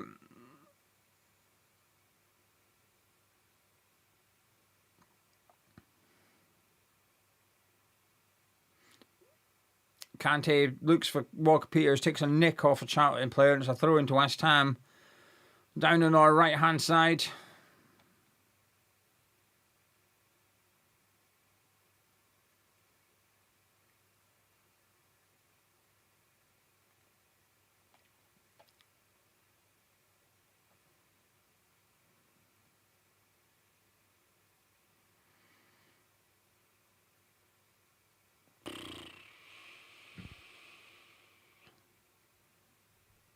Well, the good thing is we're not going to be hanging on to a lead. The bad thing is we're losing.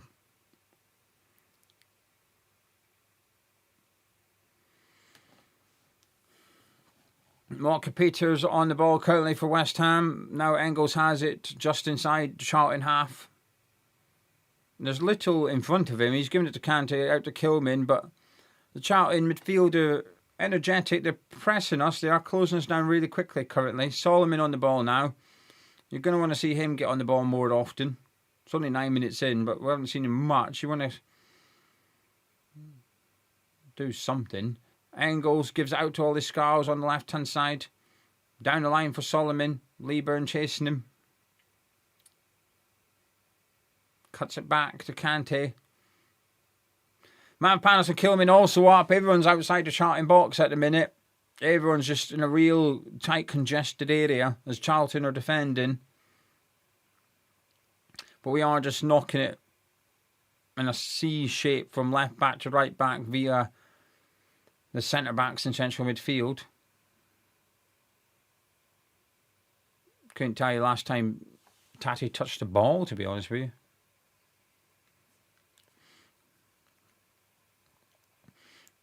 Anyway, Mavropanos out to Jared Bowen.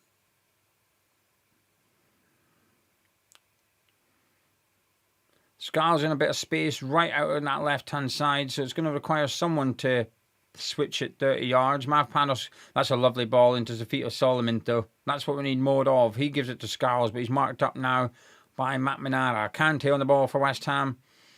The midfielders are for West Ham. We've had the ball for the last few minutes now. Charlton have yet to touch it, but we haven't done anything with it. Jared Bowen down the right, though. He's trying to make something happen. In comes the cross, away by Jones. Scars will pick it up on the far side.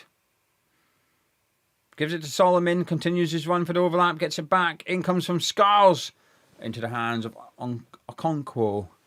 In goal for Charlton Athletic this afternoon. He goes long towards Lieburn, who's up against Scars at the minute. There's not really a contest physically. The Charlton striker wins it easy enough, but his pass isn't great. And it allows Kante to give it back to Kilman. Just over 11 minutes gone. A nice stat on the screen saying we've lost 6 of our last home opening games, conceding on average 2.5 goals per game. Brilliant. That's reassuring. But we were in the Premier League for most of that time. Solomon comes forward down the left-hand side, chased by Carlin Grant. He cuts in. He's not going to be able to get his shot away, so he gives it to Scarles. West Ham just trying to find a bit of an angle. There's plenty of players in the box there. Piroe, Bowen, Tate, all in the box.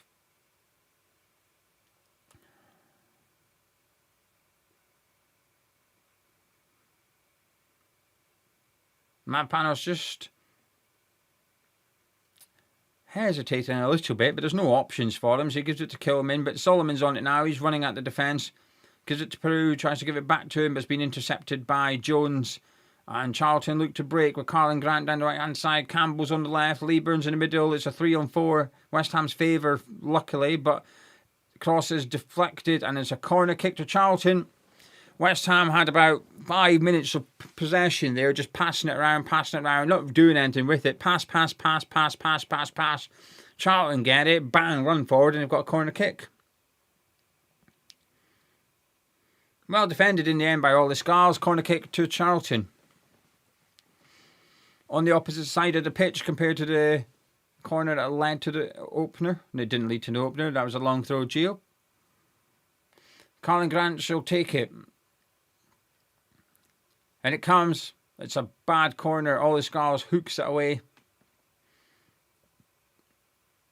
It comes back up. As Piroe moves away from the box to close it down. But in comes the long ball towards back post towards Jones. And Manson will gather that up easily enough. And he gives it to Kante. And we go again. 13 and a bit minutes gone at London Stadium. West Ham United 0. Charlton Athletic 1. Skipper Jones with the goal with an overhead kick as Solomon has fell on top of the ball. And I'm not even kidding. He stood on the ball and fell over. And Charlton have the ball once again, going long, looking for the run of Campbell. But Mavropanos She'll get there first under pressure. And he has to put out for a throw into Charlton down their left-hand side.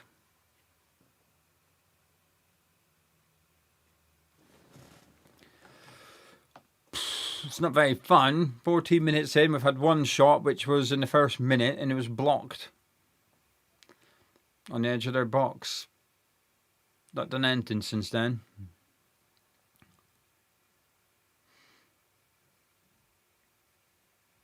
Tate's pinched off Chalobah. He's done well there, Tate. He's been fouled, but the referee plays advantage of Solomon Kante. And that is terrible by Kante. What is that? What an awful pass that was. Under no pressure, he's just kicked it straight to Charlton. Well, anyway.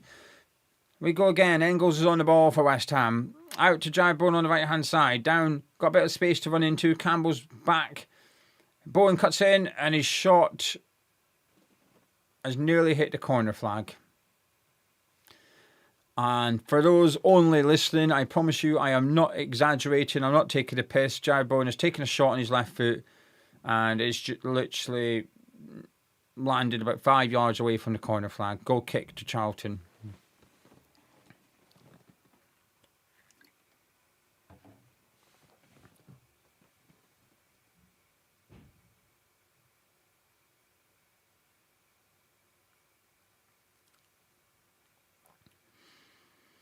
Anyway, goal kick. Okonkwo takes and goes long towards Leeburn. Mavpanos does well to win it. Bowen flicks it on. A little bit of head and foot tennis going on at the minute, but Scars brings it down and gives it to Solomon. Continues his run. Scars gets it back, although Grant has tracked him back sufficiently here. Solomon in support, but he goes back to Kante. Gives it to Kyle Walker-Peters out on this right-hand side. Piroe's dropping quite deep to get on the ball now, but that's okay. We're going to need to do something.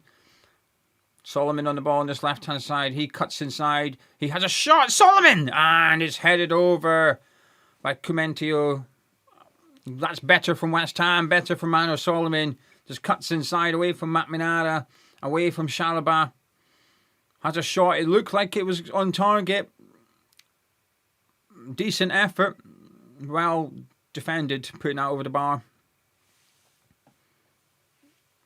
Apologies if I'm pronouncing Charlton names wrong. Bowen takes a corner. Oh, he's gone short. Solomon, Walker-Peters, he may shoot. He doesn't. He lays off to Engels. His shot's blocked. Man, found that. He's gone down. That's a pen. No, it's not. The referee says no pen. His shirt was blatantly being pulled. I could see his nipples. I could see Mavropanos' tits. His shirt was getting pulled that much, but the referee says no, we continue. Engels. Bowen. Fuck's sake, Bowen. Nothing wrong with that pass from Engels. Bowen's just asleep. He was in a decent enough position, Bowen. It was a nice little pass by Engels, and Bowen's just flat-footed. Was not expecting it at all. Scarles into Solomon. The ball's been taken off him, and we play on. Tate's gone down. Referee says no. I didn't think it was a free kick, that one. Bell goes long down the left-hand side. It's overhit, and it'll be a throw-in to West Ham on our right-hand side, which Mavpanos may take quickly and just give it straight to Hermansen. Let's have a look at the penalty shout. No, it's a free kick shout first. I think Conor Coventry gets something on the ball. I'm not offended by that not being a free kick. Anyway, Kante on the ball for West Ham. We're seeing plenty of possession. We're just doing nothing with it. What does the statistics say? We've had 73% possession. And this is the problem for us. This is why I and other people have concerns with Nuno, which is he doesn't... How can he create a team that dominates games with the possession? Anyway, they've got a bit of a chance here, Charlton. It's Leeburn. He's going past Kilman. It's Leeburn! Oh! Fuck! I think he might have even skiffed the bar, that. Fucking hell, West Ham. It's so self-inflicted, this. Walker-Peters just caught on the ball. He just standing on the halfway line with it. Gets caught out by Campbell. The loose ball goes to Leeburn, who just sort of jogs towards our defence. Up against Kilman. Works a bit of space. And it hits the side netting. Still 1-0. Charlton, but fucking Jesus, we're not playing good here. Kilman into the feet of Scars. We're playing around at the back here. Scars goes long. Not a good ball. Bowen chasing after it to force it back to the keeper.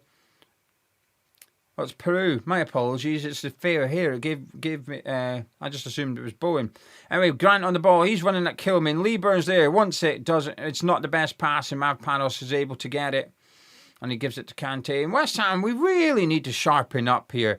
Lovely ball into Engels. He's got a bit of space. Bowen on the right gets it. Come on. We need to move quick. That's a good ball by Bowen to Engels. Piroe's there, Tachi's there, and that's not a good ball by Engels. He's blaming Piroe, but that was a terrible decision. It's a great run by Engels, and it's a fantastic pass by Jared Bowen. And I don't know what he's trying. Looking at the replay, there's no way he can blame Piroe for that. That is poor from Engels. Should be cutting that. Piroe just does the right thing. He puts the brakes on for the cutback, but even if he hadn't, there was no way he was getting that. Good build-up for West Ham, though. The game opened up and we moved the ball a lot quicker there, and we created an opportunity. Well, created an opportunity to create an opportunity, which we failed to take. Switch of play out to Ollie Scars. The cross comes in early. Jones gets something on it, and it's enough to get it away. And the cross falls to Tate, who looks for Solomon. Headed away by Jones. Matt Minara picks it up. Solomon chasing him. Gives it to Grant, who's wrestling with Kilman at the minute, and the referee gives a free kick to Charlton just inside their half. This is a tough watch. My oh my. We're getting schooled in the Championship here.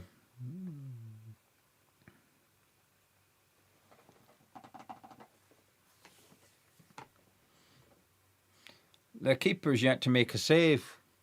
There's 21 minutes gone. We've not even had a shot on target yet.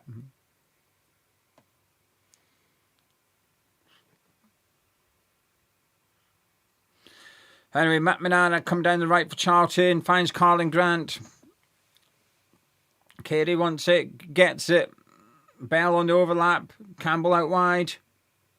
Carey for Charlton. It's Carey! And it's a save by Hermansen. And we're all just sitting off him. We're just letting him have a fucking shot. This is not good from West Ham. This is really not good.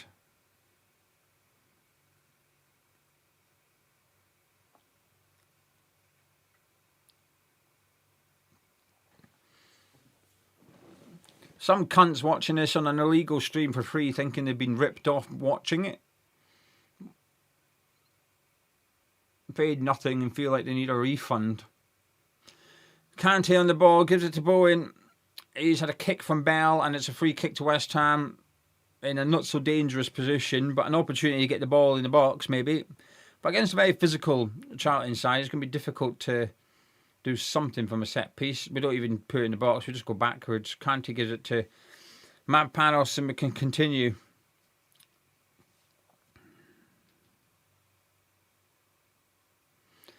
Kante on the ball.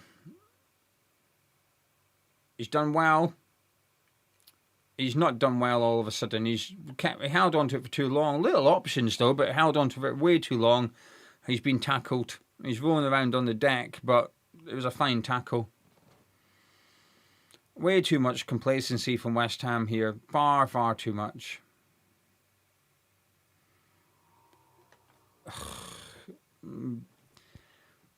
Poor pressing from Bowen has allowed Bell to get on the ball and run down the left-hand side.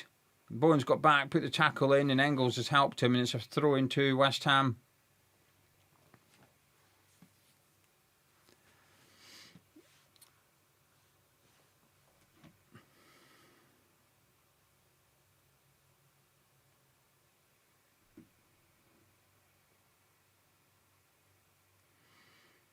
Solomon fouled by Matt Minara. The referee plays advantage. Kante's got it. I think I'd rather have the free kick, to be honest with you. Just make sure he doesn't give it away. Anyway, Mavpanos out to Jared Bowen on the right-hand side.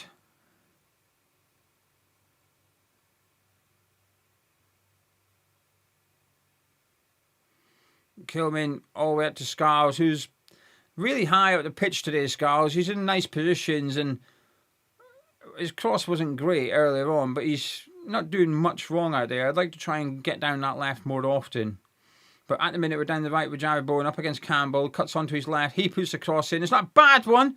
McManara does well to head away. It's Kante! And the shot goes wide, and it's a goal kick to Charlton.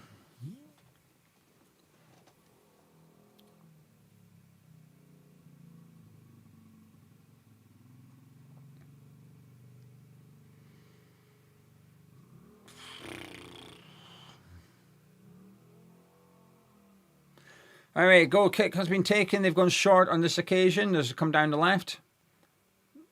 Shalabar with a heavy touch there, but it does well just to play it off Bowen and take a throw in.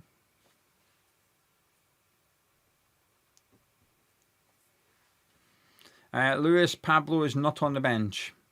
Lewis is saying he'd bring Pablo on at half time, but he's not on the bench. We do not have a striker on the bench. We've got Ajala, La Madrid, and Mukasa as the attacking options on the bench this afternoon, alongside Orford and Ward-Prowse. We've also got Golombekis, Veltman, Mayers, and of course Alphonse Areola on the bench for West Ham. I'd bring on Mukasa though. Someone to play in that pocket of space and just get on the ball and try and make something happen, because it's very flat from us. The centre-backs have seen plenty of the ball. The centre midfield and full-backs have seen plenty of it. But we're creating absolute fuck all out there today. It's going to require a little bit of Portsmouth, just someone good to do something good. Solomon on the ball. He could be the man. He puts in a cross. It's gone out for a goal kick. Tatty getting pissed off that no one was at the back post. Him and Bowen were in the middle. But Piroe and Walker-Peters were not attacking the back post, which is frustrating our little striker from Argentina.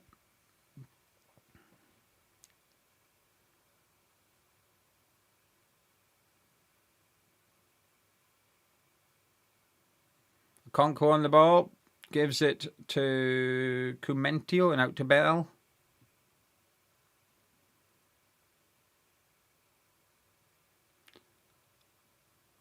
West Ham want a foul on Mavpanos from Leeburn, but the referee says nope, and it's a throw in to Charlton.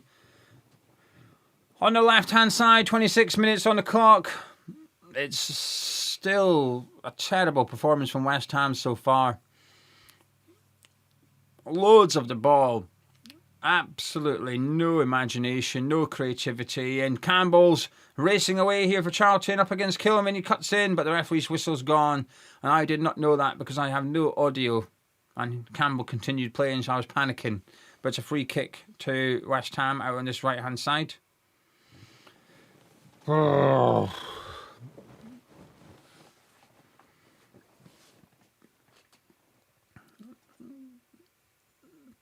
Mavpanos on the ball for West Ham. He switches play to Ollie Scars. That's better.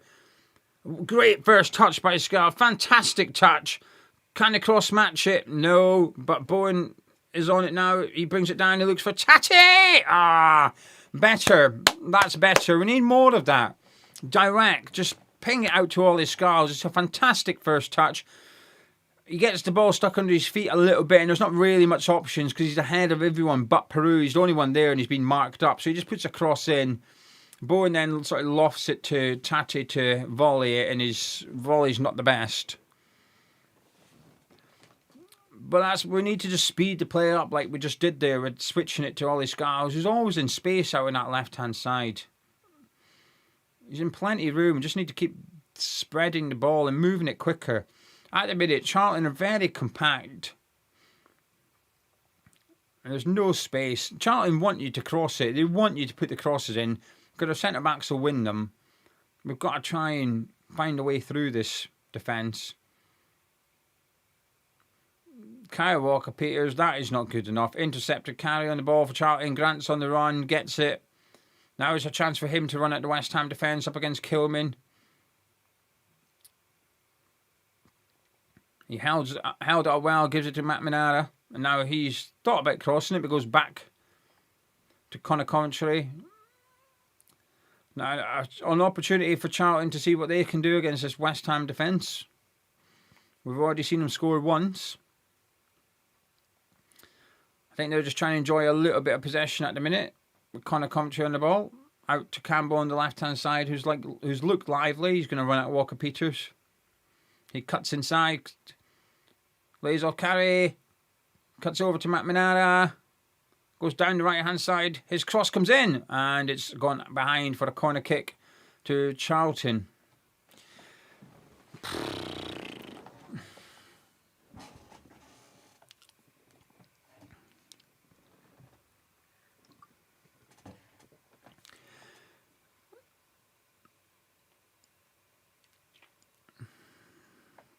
Well, they looked the better team.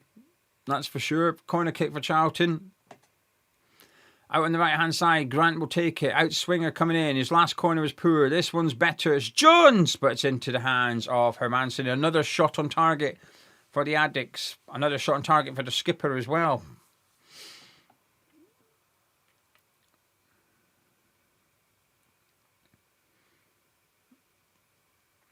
I think there's been a clash between Tate and Shalaba. What a surprise. Referee having a word with both players. Something's happened off the ball anyway.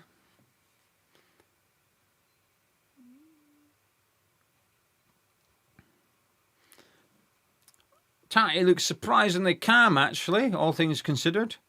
Just watching the replay, him and Campbell are going at it there. Both of them were. Handbags, move on. I can understand if Tate's getting frustrated. He's seen absolute fuck all of the ball. He's probably stood up there thinking, what the fuck is this shit? No one's come in for him. He's stuck at West Ham unless something happens in the next few days of the transfer windows. Oh my fucking God. Jesus. This is a much better view of the game. Just a simple pass out to this. Just a simple pass. And he's just booted it out for a throw into Charlton. This is absolutely fucking honking. This is stinking from West Ham. Kante again losing the ball. He's just fucking Jesus.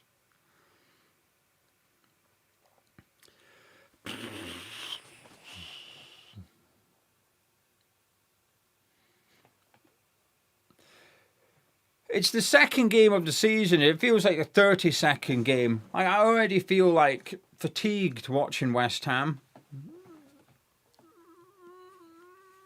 I'm ready for pre-season. When's the international break? I can't wait. Up the international break. This is the best view of the game I've had so far. I might miss something, to be fair. Probably Charlton scoring a second one.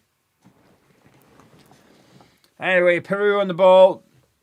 He was probably regretting his move at this point. Panos now. Back to Piroe. Come on. Nope. Shite. Peru's through ball to Scarles has been intercepted by Campbell. And his pass has gone out for a throw into West Ham. I think we should go backwards. And we've gone backwards. I think we should just play it between our centre-backs and centre midfield.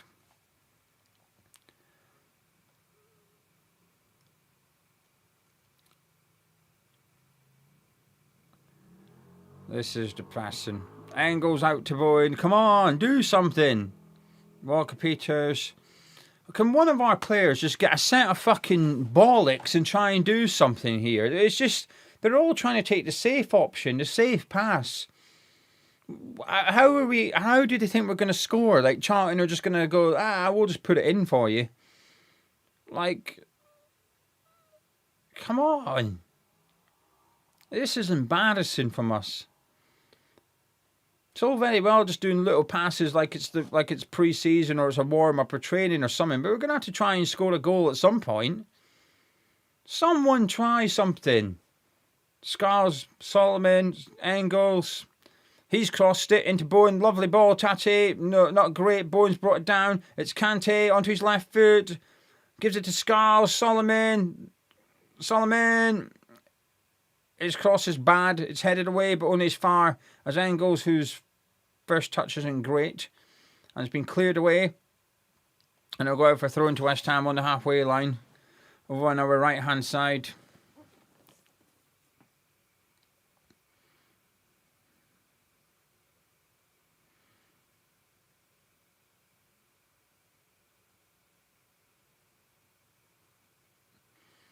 Guess what we're doing? That's right, we're just passing it around in the middle of the pitch, waiting for something to happen. But Solomon's on the ball. He's the one most likely to do something, I think. He's the one that's got something about him. He's just giving the ball away. Never mind. Control. Delete. Control Z. Control. Oh, fuck off. It's 2-on-1. Charlton are on the attack here. Carry. It's Grant on the overlap. It's not the best pass.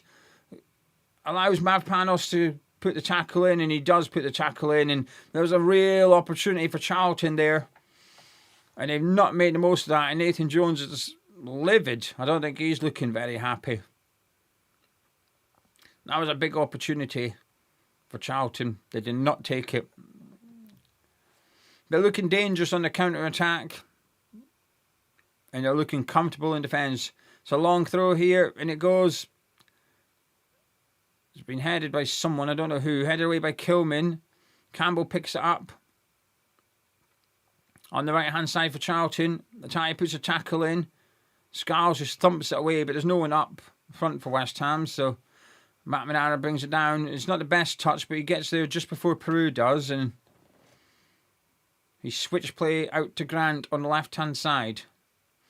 Jones still up for Charlton, so there's still the threat in the box. In it comes.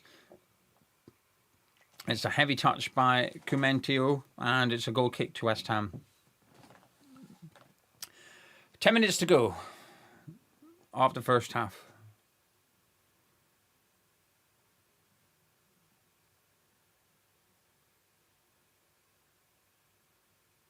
I'll just show the replay of the goal again. Jesus. It gets worse. It gets worse every time you see it. Anyway, Kilman travelling forward with the ball for West Ham.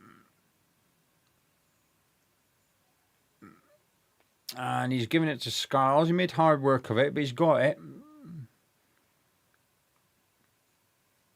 Engels on the ball for West Ham. We haven't seen much of him today.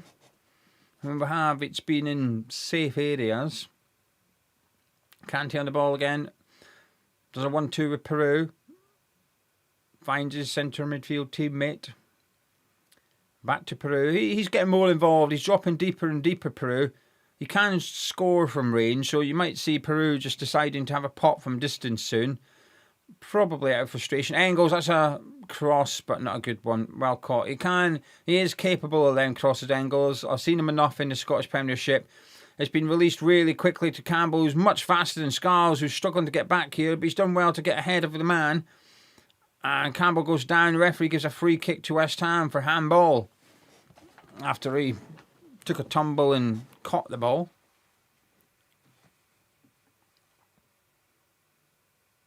And his headband fell off. We've taken a free kick. Scarles coming forward with it. Gives it to Solomon. Up against Matt Manara. He's cutting in. Piroe's there. Gets it. He has a shot. And it's a shot on target. Comfortably saved by the goalkeeper. I told you that was coming. I told you he was a way to do that because he's capable. I've seen him score these goals. He is capable, but I think he's just getting a bit frustrated that there's nothing coming his way inside the box. He's going to go outside the box and try his luck. It was a shot on target. It was straight down the middle of the goal. It was well comfortably saved, but I don't mind it. A player trying to taking responsibility, saying, "Well, I'll do something," and I do not mind that. Fucking hell.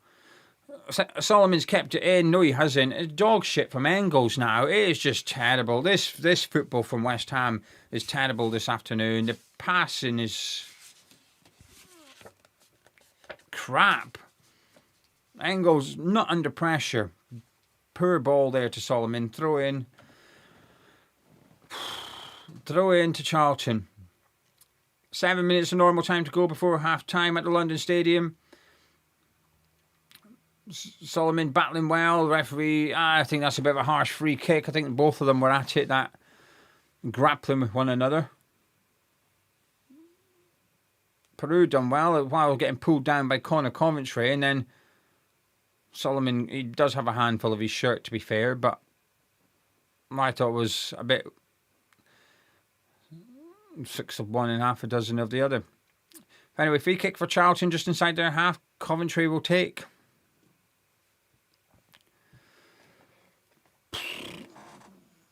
He just goes long.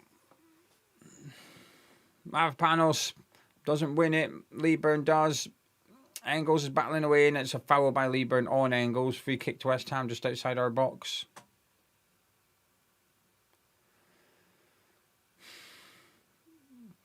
He's got to make changes at half time. We've got no striker on the bench, though, but he's going to have to do something. Like, we cannot see this in the second half.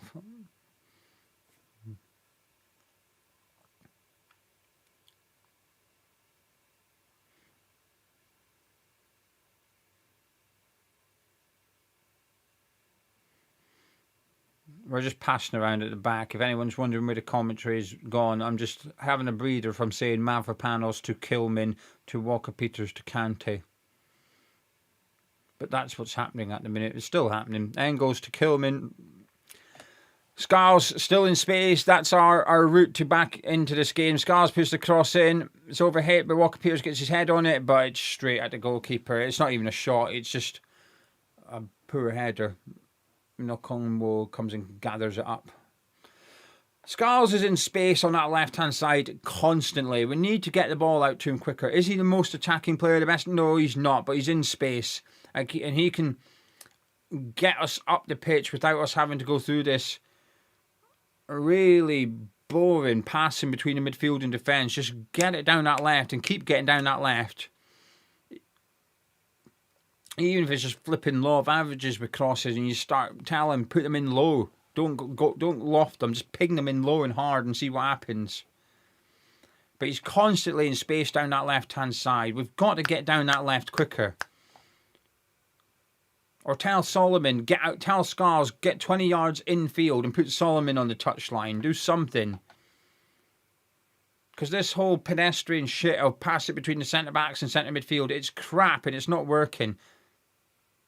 Look, Scars is in space again. For anyone watching, look at Scars. He's just stood there in loads of room. Bowen coming down the right this time.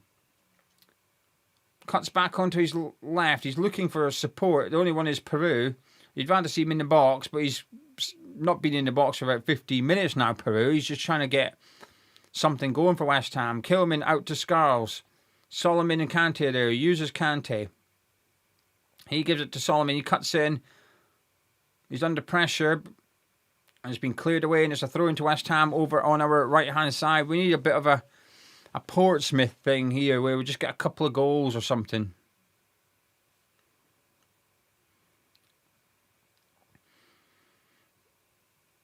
Kilman on the ball again for West Ham. Out to Scars. Just do this. Just keep doing it. Kante back to Engels. Kilman. Everyone's right up for West Ham here. Solomon on the left-hand side up against Campbell. He cuts in on his right. He goes all the way back to Engels now. Mavropanos, who might shoot. Maybe he should have done because his pass wasn't very good, but it's come back out to Mavropanos. Now it's Engels.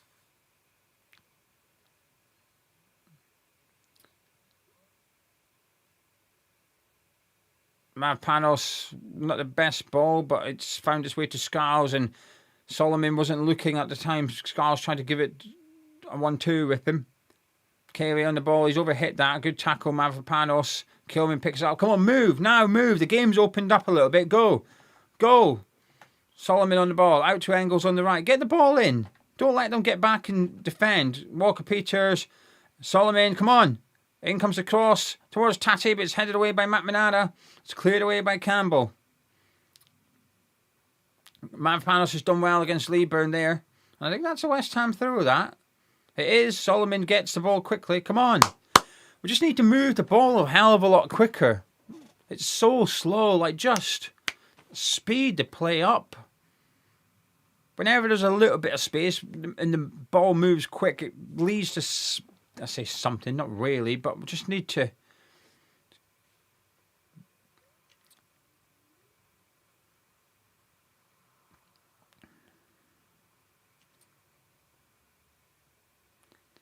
Anyway, 90 seconds of normal time to go plus stoppage, which I suspect there's going to be 1 minute of. There's not been any stoppages bar the goal.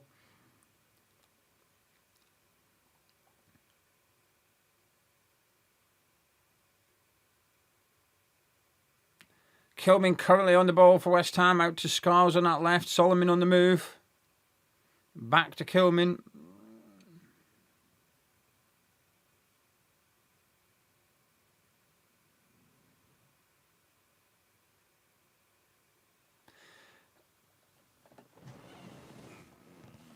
£22 million, and he's struggling to make a 5-yard pass.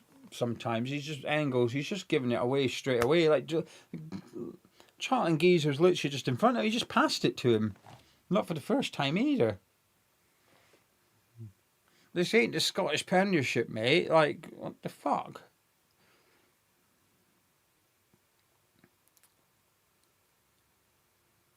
Oh my God, a simple throw in is just taking our midfield out the game. Hermansen's gathered that one, and he had to just come and pick it up, that's all. Nearly half time, which I'm looking forward to.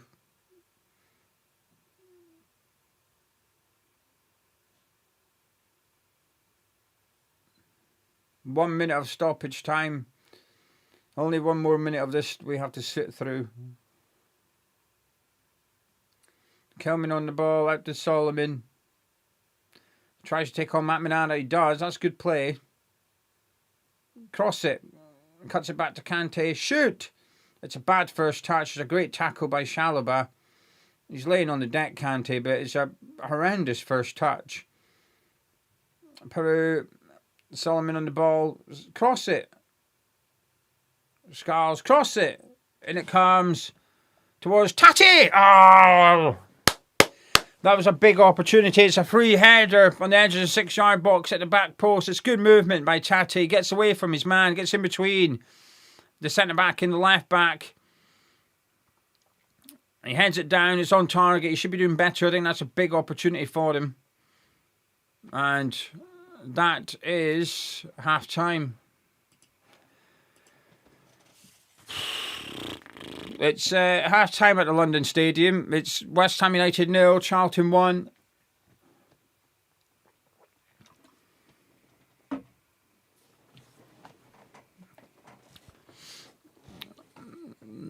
Fuck me. It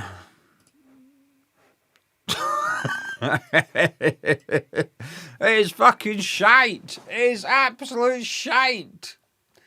I know it's only match week 2 of the season. It's only half-time. We might go on and win this, but I'm speaking about the first half.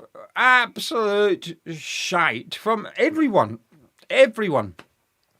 From the manager to the goalkeeper to the strikers, left to right, every single player, dog shit out there. Every single one of them.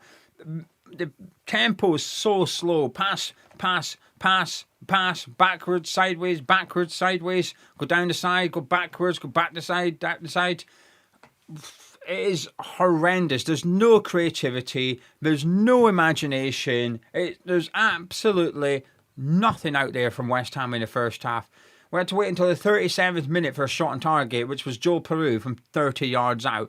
Had one half chance at the end of the half there for Tati. Free header into the hands of the goalkeeper. Charlton have looked more dangerous in open play. We've been terrible. The amount of sloppy passes out there is unforgivable from us. Literally 5-yard passes we're unable to make. And we're not even under pressure. Charlton are sitting back and we're just giving them the ball on occasions. No one is having a good game. This team, the tactics from Nuno is not good. But this team need to get a set of bollocks, and they need to get a set of bollocks fucking quickly in this league, because what we're seeing from Charlton is what we're going to see week in, week out. We're going to see tougher opponents in the league this season. There's no bollocks on this squad whatsoever. They look like they're happy playing with this tempo. There's no urgency, nothing from us. No players trying to get on the ball and do some. He was dropping back and getting on the ball. That was it. That was it. Every single player taking the easy pass every single time. Oh, I'll go backwards, I'll go sideways, I'll go it looks like every single one of them is worried about their pass success rate out there today, other than trying to fucking do something. It's easy for Charlton. They deserve to be winning. They're 1-0 up, and it's been easy for them in that half. They've defended, as we say, defended well. They haven't defended well because they don't have to. We're not even doing anything. The crosses aren't even good. We're putting some crosses in. They're not even good. Some of them are overhit or they're just landing where there's not even a Charlton player. There's just nobody there. It's just bouncing and getting cleared. It is pathetic. Absolutely pathetic. He's going to have to make changes at half-time. The problem is the bench is shite as well. I say shite. There's some good players on there, but we don't have a striker. We don't have a striker on the bench. Mukasa has to come on. 18-year-old kid. Sorry, mate, but it's now up to you. We need you to go on there and show that lot what they ain't got. Pathetic from us. I'm going to take some comments in a second, getting them up on the screen. I am pissed off watching this. I know people will say it's only the second game, it's only half-time, etc., etc., etc. It's not, though. It's not. It's the 36th game, I think, under Nuno, right? Loads of people wanted him gone because they didn't think he'd be a good manager for us in Championship. This is why. Last week is why. We beat Portsmouth because we had better players. That was all. Pathetic. Right. Thank you very much for joining me. If you're new to the channel, please do subscribe. We do a watch along for every game. 3,000 people watching is incredible. I'm not surprised, actually. You're all fucking laughing at me. I'm okay with it. I'm not going to change my opinion because people think I'm deluded or embarrassed. I don't give a shit. I'm fucking fuming watching that. Every single pass we did, I got more angry.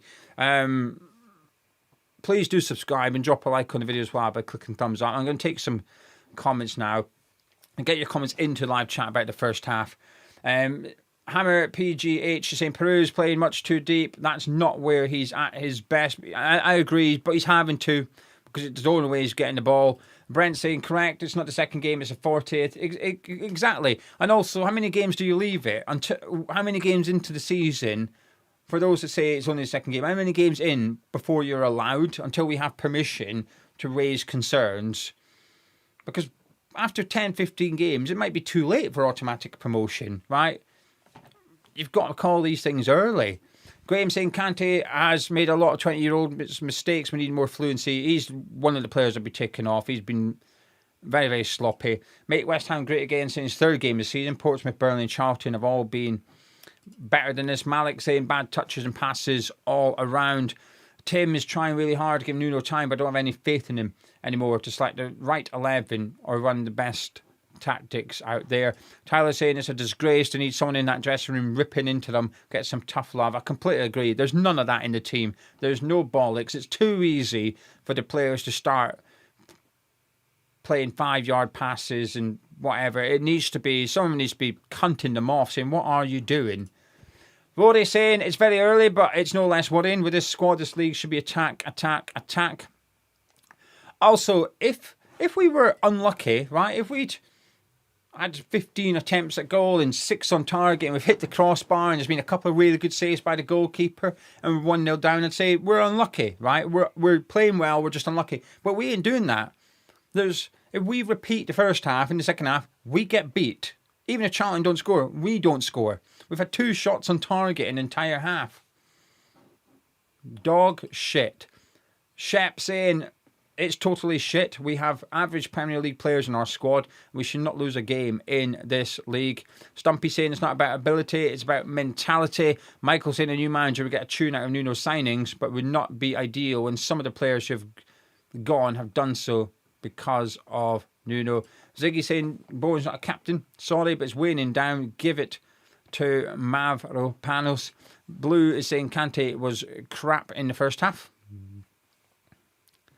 Christian is saying we ain't going up. We'll be lucky to not go down. This is pathetic. Pathetic players and a Portuguese tart for a manager. Matthew saying I would take Kante off and put Orford on at half time. Then about the 55th minute, if nothing changes, one of the forwards off, bring La Madrid on and give Bowen the number 10 role. I'd be getting Mukasa on at half time. We've got to really do something. Seeger saying, watching the game with his mum and dad, they've asked me to mute the TV and turn me up. Thank you, Seeger's mum and dad. I appreciate that. That's very kind. Sean T is saying, no, it's Sean. It's Sean Taylor, not Sean T. Sean is saying, actually, we're not, just cannot believe that West Ham still haven't reached rock bottom. Shep is saying, I'm blaming this crap football at the manager and at the players. They look like they hate this type of football. They are, but the thing is, it's not even defensive football today. It's just no creativity football, no idea football, whatever words you want to use here. Just absolute terrible. Also, it doesn't help me. I appreciate this is just me here. It doesn't help me that Nuno's stood on the touchline looking quite calm. I want to see him ripping into. I want to see Nuno offended by what he's watching. I want Nuno to be on the touchline screaming at the players saying, what the fuck are you doing? That pass is shit. Why are you passing sideways and backwards? I want to feel like he is unhappy with what he's watching. I don't feel like, we just stood there like this the whole time, as if like it's going to plan. It's just... I've got a couple of thank yous to do. Please excuse me, but there's no adverts thanks to these people. Morgan saying, North Carolina in the house. This was before the game. He said, harder to see championship games over in America, so you gents are even more essential. Also, Shane, thank you very much for the £5 super chat. Very kind of you. And then we've got Zeppo saying, I'll give Gio man of the match with Mavropanos a good second. Thank you. Apart from the goal, he was fucking honking for the goal. And Scarminger, thank you. Saying, just got back from his own league game. How dreadful has it been? It's been absolutely dreadful, Scarmingy. Like, really dreadful. Podcast is saying, Nuno out. Richard saying, I'm at the ground. It's seriously underwhelming. I bought a season ticket to watch this dross. I've been conned. I'll be next to you on the 5th of September, grumbling, Richard, for the Derby game. Grouch is saying, Orford for Kante is an improvement, but not by much. It's the one position where we definitely need experience. We need Souček back. I'm not so sure. I don't think Souček is the answer to what we're seeing here, because I think he would just contribute to the sideways passing. It would give us height in the box, but I think we're lacking creativity. What would I do at half time? Let me tell you what I would do. I would bring off... I don't know. Let me think about this. I would go gung fucking ho in the second half. Mukasa coming on. I think I'd do big subs as well. I'm going to go wild. Just my brain's thinking here. I'm putting Orford on for Kante, and I'm putting Mukasa on for...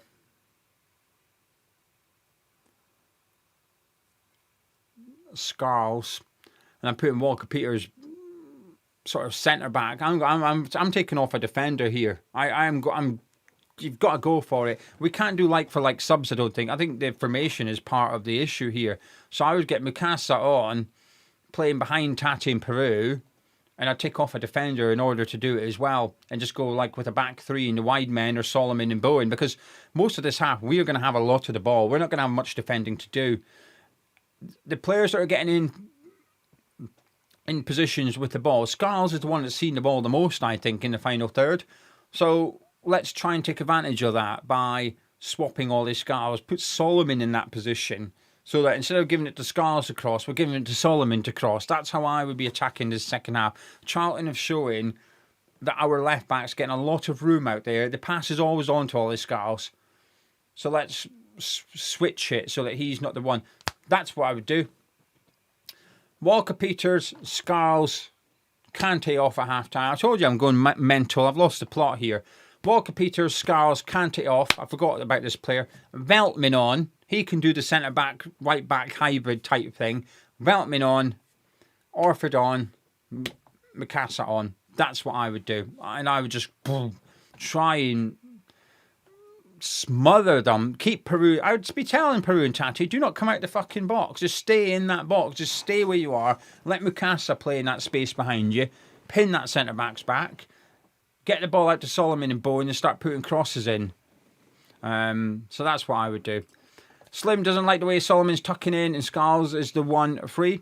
Hoopski saying Solomon doesn't cross. He can. Here's the thing. He can cross, right? I've seen Solomon rack up assists in a Leeds United shirt, crossing it with his left foot. Plenty of them. Quite often Piroe was one on the bloody end of it, right? So I know he can cross. He hasn't done it today. I agree he's not been doing it today, but I know he's got it in his locker because I've literally seen him do it for Leeds United.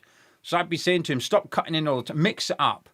Mix it up. Sometimes cut in, sometimes go on the outside, or cut it onto your right and cross it. You do not have to take 3-4 touches before you release it. We need to move the ball quicker in the second half. Part of the issue is it's so predictable, and you can read it. You can see what's away. We know what they're way to do. You can see the player look up and go, oh, pass. There you go. Charlton can see it as well. We need to move the ball and become a bit more unpredictable in our play, because that's what's lacking at the minute. It's so easy to read. Gary saying, dog shit, Nuno's tactically crap, slow, sloppy, backwards and sideways football, can't even make a 5-yard pass, forwards all over the place, walking pace from the goalkeeper to Bowen, and I could not disagree with a word of that. Chicken One agrees with my substitution choice. Let's be honest, there's no other attacking options for the bench. All right, I don't feel as mad because I've seen a couple of people agree, so that's giving me a little bit of a boost, reassurance I've not totally lost the plot. Maybe we all have. And I think it would be understandable after that half that we've all lost the plot. Chris, thank you very much for the $10 super chat. Chris has always been a big supporter of the channel and is a very kind person, Chris. He sent me an email not long ago and I was having a shit day. No one knows this. It's not a big deal. I was having a bit of a shit day for one reason or another. And Chris sent me a nice email just to be kind, really. He's sharing his thoughts and it proper perked me up. And Chris doesn't know this. So, Chris, thank you. I appreciate you. And also to How Are They? Saying slow, turgid, football, boring. I hate to jump on the man just to go, but this just isn't going to work with this 4-4-2 nonsense. It's harder to watch. And also to Recoil for the 10, whatever currency that is, super chat. But thank you very much. Matt saying there's zero movement off the ball. A bunch of statues out there. Lord of the Dead wants Orford and Mukasa coming on. Well, we'll see who's coming on. Nuno stood on the edge of the dugout already as the players are out for the second half. Orford is coming on. I assume it's for Kante. I'd be shocked if it isn't for Kante.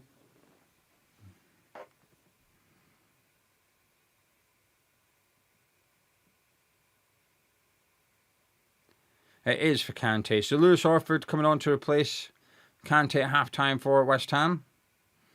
Appears that's the only change at the break for us. Or for Charlton. I don't think they've done one.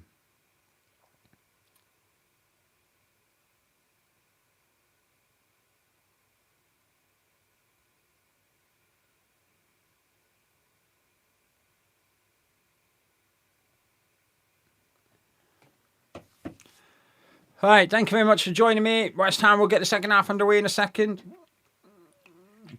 Joel Piroe will take the kick-off. Hopefully we can see an improvement from West Ham. I want to say it can't get worse, but I'm not that confident it can't. I think there's maybe a way this does get worse from here.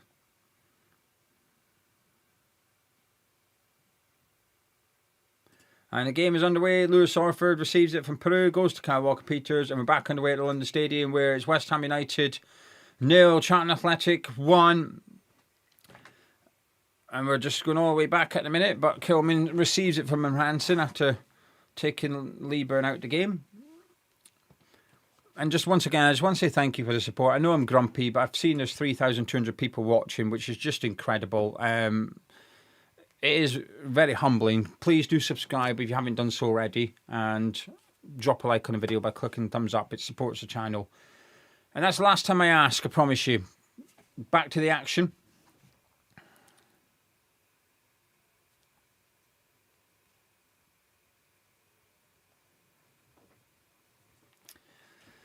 Oh, they're pinging around our midfield already here. Charlton. Scars is second to that. Kilman's second to that. And he's committed the foul. Matt Manana comes down the right-hand side for Charlton, looks for Grant, and it's been put behind by Kilman as a corner kick to Charlton. And Max Kilman has received a yellow card for his foul.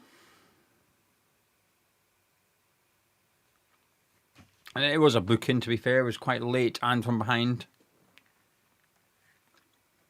I need to make this last the entire second half. That's going to be the real challenge for me here. Corner kick from Charlton out on their right-hand side. West Ham's left. Grant's been taking them thus far.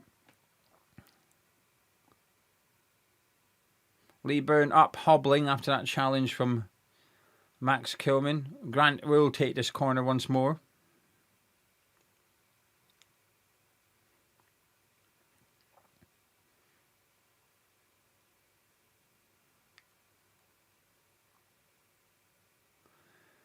He goes short.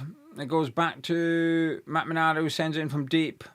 It's not the best cross, but it's been headed back into the goal. Bowen gets on the end of it and tries to break away. He's surrounded by 3 Charlton players, and he's fouled, and it's a free kick. And that's not a bad thing for Jared Bowen, all things considered, because he had absolutely nowhere to go and no support.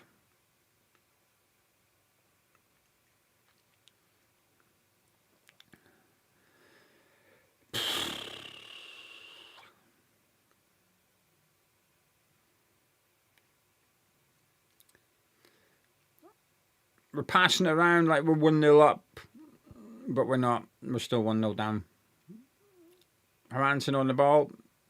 Maybe he should try doing something. No one else can do anything. Let's get him firing it over the top. Matt Panos into the field. Walker Peters out to Bowen. That was a nice touch by our right back. Bowen up against Campbell. Gives it back to Walker Peters.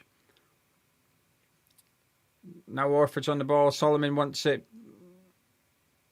Not a good ball by Orford, but Solomon has picked it up. I think it was meant for Kilman, really, but he ran away.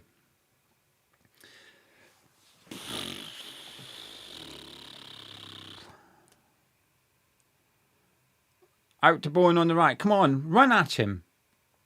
He's up against Bell. He puts the cross in, but it's cleared away. That's better. It's not... Football's not a complicated game, is it? It's really not a complicated game sometimes. Like there, Bowen, he just runs at the left back, gives himself half a yard, puts the cross in. It got cleared, but it's just... There was nothing complicated about it.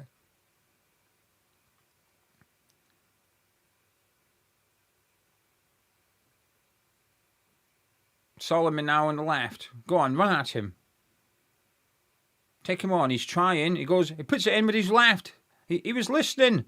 Bowen heads it down to Tati and it's Bowen. Oh, fuck. It's in. Hey, no. Ref, cunt. No. No. What a prick. It was an own goal, but he blew up. This ref, what are you doing? The referee's played advantage. A Charlton player's kicked it. He's blew for the free kick and it's gone in the back of the net. What's he done? Solomon goes down the line, gets fouled. The ball's come in. Bowen's handed it, had a shot. To be fair, I think the Charlton players kicked it like that because the whistle's gone. I thought he just fucked up there, but I think the Charlton players kicked it because the whistle had gone. My apologies for my reaction there. I thought the referee just cost us an own goal. I was excited. I thought we had a new striker. OG. Free kick. Solomon to take. No, it's not. It's Engels. My bad. Come on. Engels will take the free kick. And it comes. It's not a bad delivery. He's bouncing around. And Grant clears it only as far as Solomon, who gives it to Engels. Get it back in. No fucking around. Get it back in. Oh, we're fucking around. Scarles. Fuck's sake! Stop fucking around! Solomon, you get the ball. Everyone's in the box. No, not Solomon. Engels gets it. Everyone's still in the box on the free kick. He gives it to Scarles, who does a dog shit pass and it flies out for a... Why are you fucking around? It's not a complicated game. Just cross the fucking thing. What are you doing, man?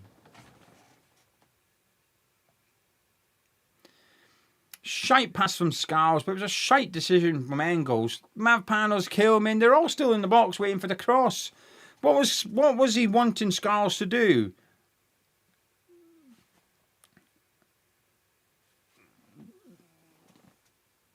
no bollocks in this team. No one wants to make a mistake, and the irony is trying to play it safe and trying to not make mistakes is making us make mistakes. Right, Bowen on the right. We're moving the ball a bit quicker. I will say that. We are moving a bit quicker. Bowen sends it in, headed away. Grant brings it down under pressure from Solomon. Now Tati. We are looking more direct. We are giving it out to Bowen, and Bowen's running more. So it's a promising start, I will say that. Solomon cutting in. Walker Peters to Orford. Out to Scarles. Send it in. His cross hits Carlin Grant in the arse. Grant's arsehole has blocked the cross. We've regained possession though. Mavropanos coming forward. Gives it a 1-2 with Piroe, and we've lost the ball.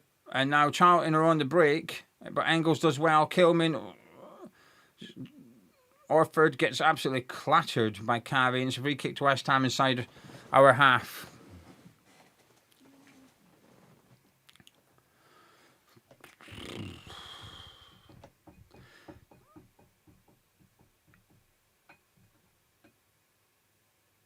Solomon into Tati, out to Scarles. Come on.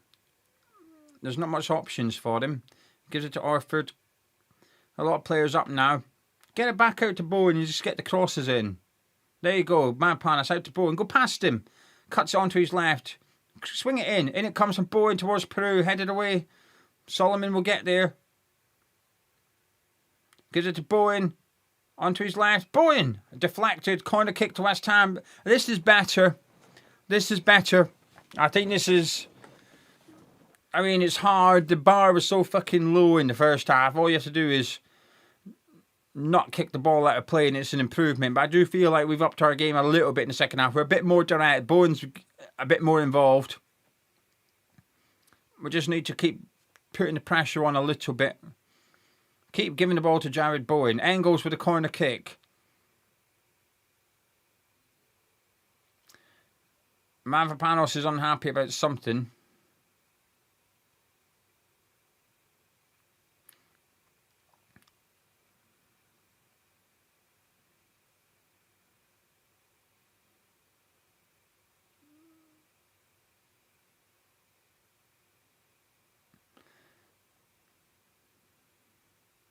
Everyone's...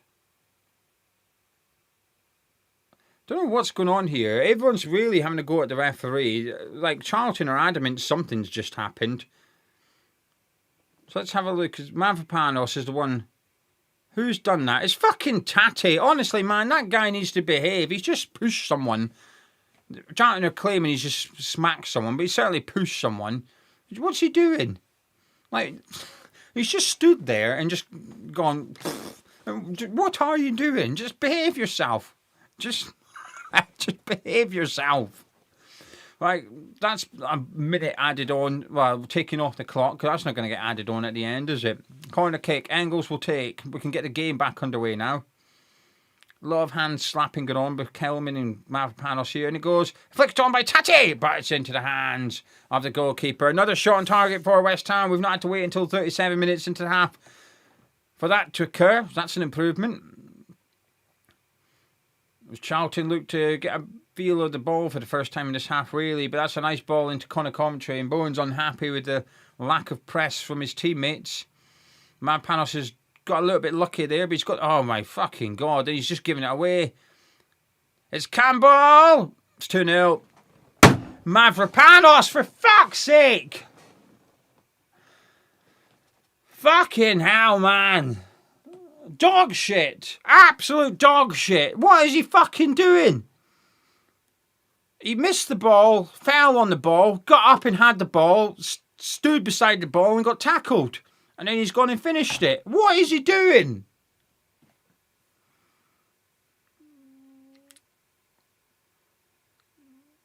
What the fuck is he doing?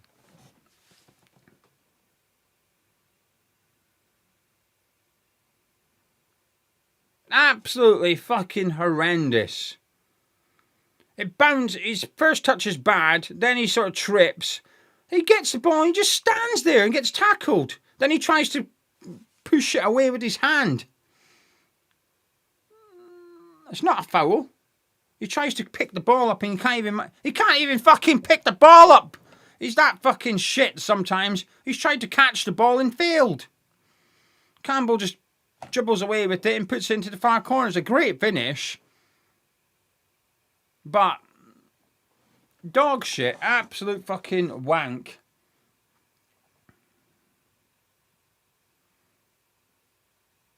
The hammer of the year is a fucking curse at West Ham. Bowen wins it, loses 2 yards of pace. Wan-Bissaka wins it, can't be arsed playing for West Ham. Mavropanos wins it. He's playing like a League One defender. Oh my God.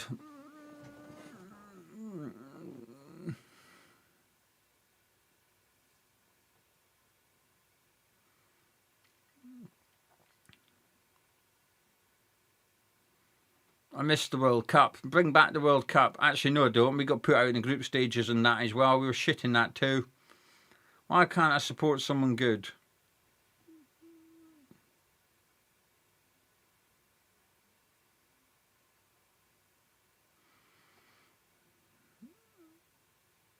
This is depressing. Bowen on the right, crosses it. Gets headed behind. Corner kick to West Ham.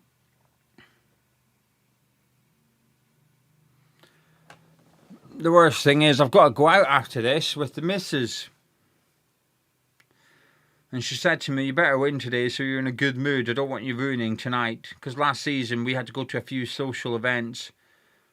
And she claims that I sat there with a face like a slapped arse sometimes because West Ham were crap. So she said, West Ham better win today because she doesn't want me in a mood tonight.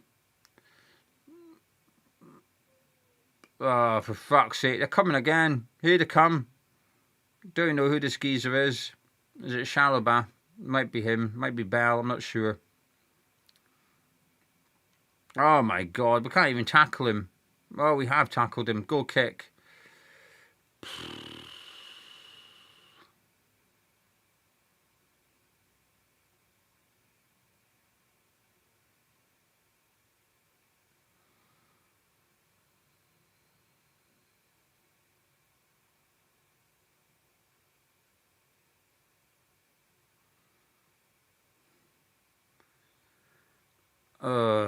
This is depressing. This is really depressing.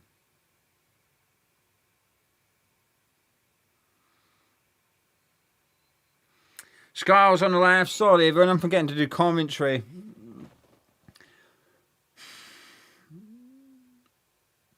I can't believe it's only the second game of the season. It feels like I'm watching the 30th game of the season. I'm not even kidding you. I am knackered watching West Ham already. I've got fatigue and we're not even in September. Solomon gives it to Piroe. Oh, it's saved. And headed behind. A bit better. It was a bit of a soft effort from Piroe. He went for accuracy, trying to get in that top corner, but decent. A bit of a weird save, actually. Engels will take the corner. Can't even be arsed making up a Robbie Williams lyric for him today. Because I'm not loving Engels instead. I'm loving Alvarez instead at the minute. Corner's come in. Tate's brought it down. Somehow he's still not been booked. In comes from Tate. Not a bad cross. Headed away. Bowen is beaten in the air to the ball, not domestic abuse. Campbell, here comes Charlton. It's 3 on 2. They're getting forward here. It's Campbell. He puts it across. Wow! Well done, Hermansen, because that was a tap in for Grant. I thought they were make it 3-0 there. But Hermansen read it well.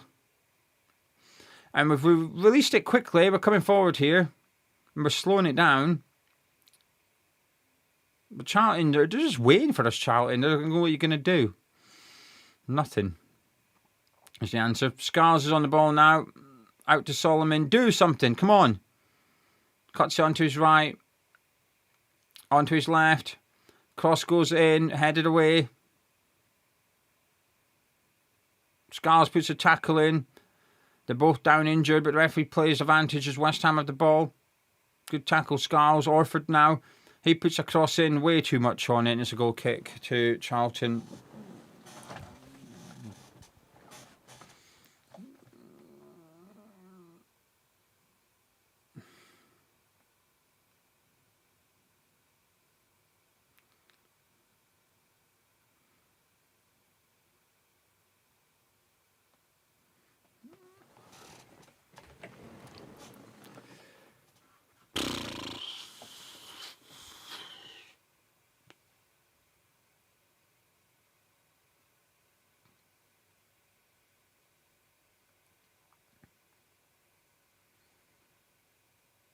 Ugh.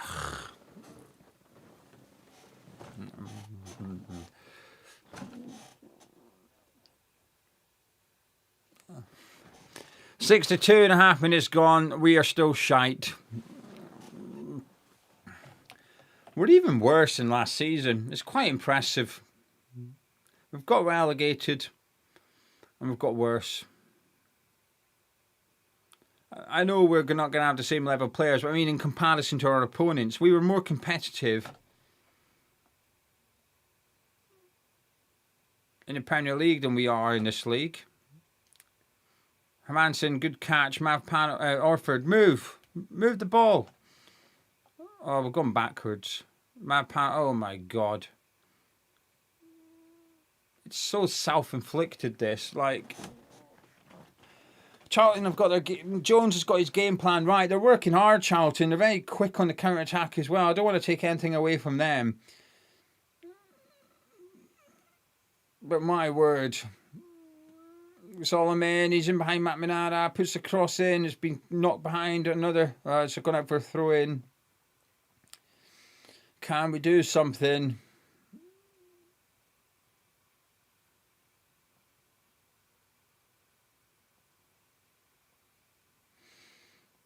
We've barely had a shot in this half. It says we've had 11 shots. I'm not believing that. It doesn't feel like it.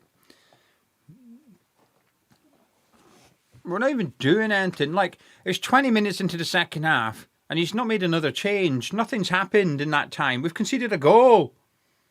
Scars puts the cross in. Piroe attacks at the back post. No, comes to Bowen. Come on, do something. Bowen, deflected. Corner kick. Fine, Mavropanos. That cunt owes us 2 goals today. Where is he? Come on, Mavropanos. You owe us one here. Bowen to take the corner. Come on. Mavropanos Kilman up. Piroe's in there with Tati. Mavropanos has been cuddled. And it comes from Bowen. Orford flicks it on onto the roof of the net. Goal kick. Goal kick. Goal kick. Charlton are making a substitution. Carey going off. Unsure who's coming on. Probably a name I can't pronounce. Mwamba. I think he's taken more than a minute to come on. So because he's taken more than 10 seconds to get off the pitch, Charlton are now playing with 10 men for a minute. You've got 10 seconds to get off the pitch, and if you don't get off the pitch in 10 seconds, you have to play the next minute with 10 men, which Charlton are doing. So Charlton are down to 10 men for the next 60 seconds. Nuno is calling players back to the bench, so we're going to see some West Ham subs. Nathan Jones is going mental. To be fair, it didn't feel like it took him long. He was jogging off the pitch, but the fourth official decided it's taken too long, so Charlton have got 10 men. Maybe the fourth official thought, let's just even it up a little bit. You play with 10 men and give West Ham a bit of a chance here.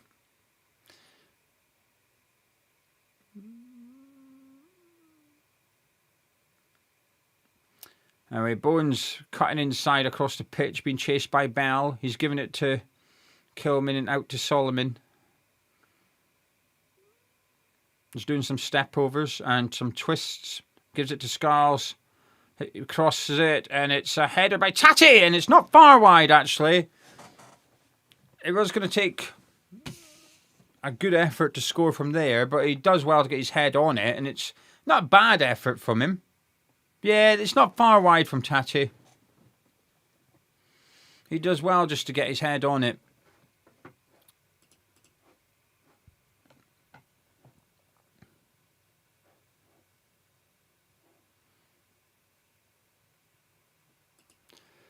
And very quickly, thank you to Chris, who said Nuno out. Make the call to Eddie Howe. It's been 40 games for Nuno, and it's enough. Also to Keith saying Nuno's got his new assistant, but he's still playing the same shit, and I totally agree with that. Scarles has absolutely killed Leeburn there. How are they saying get Mrs. G a bottle of Prosecco? And there's no chance West Ham fans' mood improves after this cunt of a performance. She might ease pain. Thank you. I will do that. I will treat her. I'll even tell her it's from you. She'll know it's not from me. Charlton have got a free kick. Deep. Well, it's quite near the halfway line. In it comes from Grant. Hermansen comes, gets up well, catches it, releases it really quickly towards Tati, who's done well against Matt Manara. Go on, Tati. He's trying something. He's found Solomon Piroe in the overlap. He finds Piroe. Go on. It's not the best couple of touches from him. He's still got it though. Puts it across for Bowen. Ow! Fuck's sake.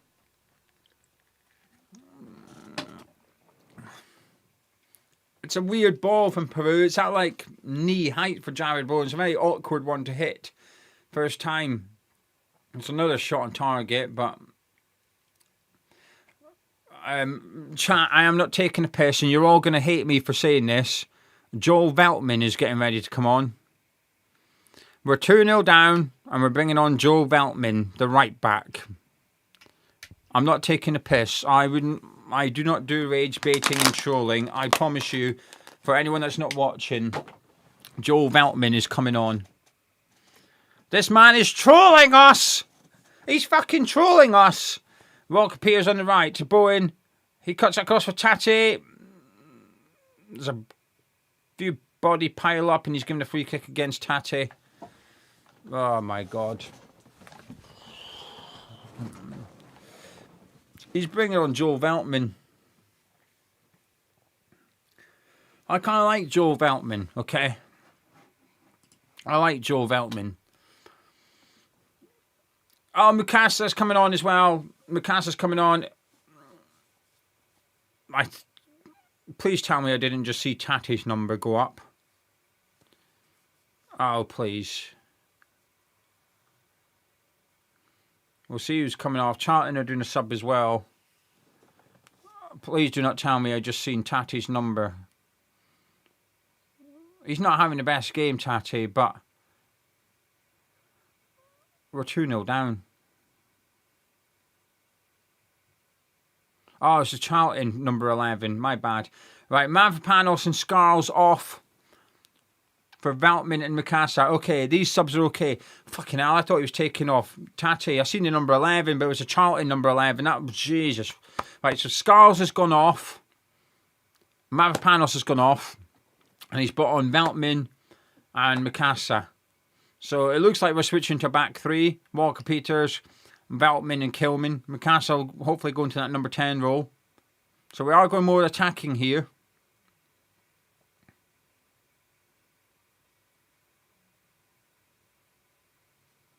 A quick thank you to Credo saying, as a Norwegian, I followed West Ham for over 25 years. In 2015, I chose to do my bachelor's degree in London to attend matches. This first time, it generally feels dark and detached. How much chat's important? Well, Credo, thank you very much for your support. That's very, very kind of you. And also to Entertainer saying, without a doubt, the worst West Ham squad in history. We're not going back up anytime soon. I have to go. I have to admit, Nuno has to go. Anyway, Mavropanos went limping off, by the way. So we're playing a back three at the minute. Walker Peters, Kilman, Veltman as Piroe's on the ball. Mukasa's in the box at the minute. And he's lost the ball, Piroe. He's not had a great game. It's only his first game, but he's not been... Orford giving it to Kilman. Come on, there's 20 minutes to go here. Solomon on the ball. Cuts it back to Engels. Veltman, Walker-Peters, everyone outside the Charlton box here. And it goes from Walker-Peters, headed away. Kilman brings it down. He's about 30 yards from goal, Max Kilman. Everybody's in this real congested area. Mukasa, that's a nice little ball to Solomon. He keeps it in, and he gets taken down, and that's going to be a free kick to West Ham. And surely a booking, and it is a booking.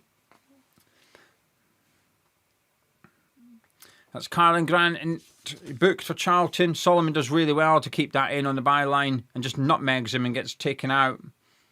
Don't know what he's moaning at, the Charlton player.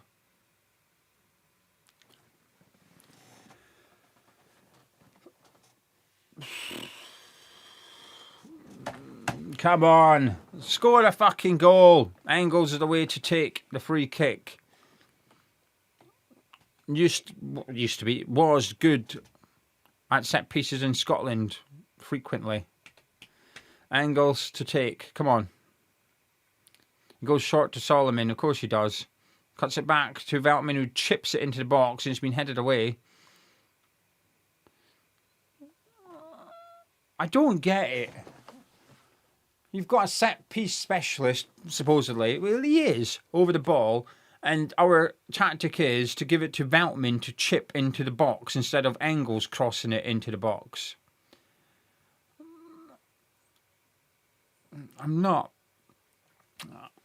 I remain unconvinced by that tactic. I think you've got to change the angle sometimes, but not 2-0 down like that. Anyway, Bowen on the right. Again, going past Bell. He puts another cross in. It's Piroe! Oh, straight at the goalkeeper. He's got to be scoring that. He's got to be scoring that. He's quite central. He is reaching a little bit, but it's a free header again, but straight at the goalkeeper. Should really be scoring that.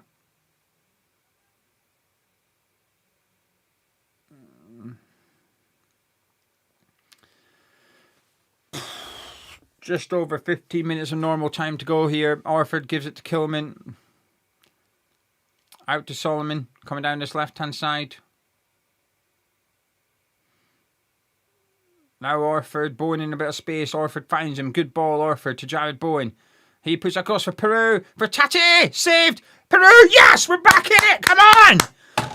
We're gonna go! We've done a goal! We've done a goal! We've done a goal! Joel Piroe has scored! 15 minutes to go! Come on!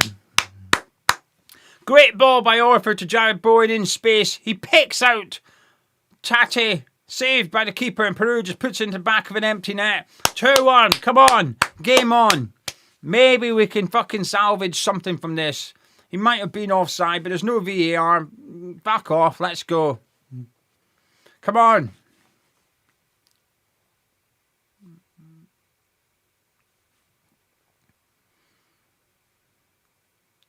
Hurry up. Take the kick off. I'm excited. 15 minutes to go. 2-1 down. We've got a chance.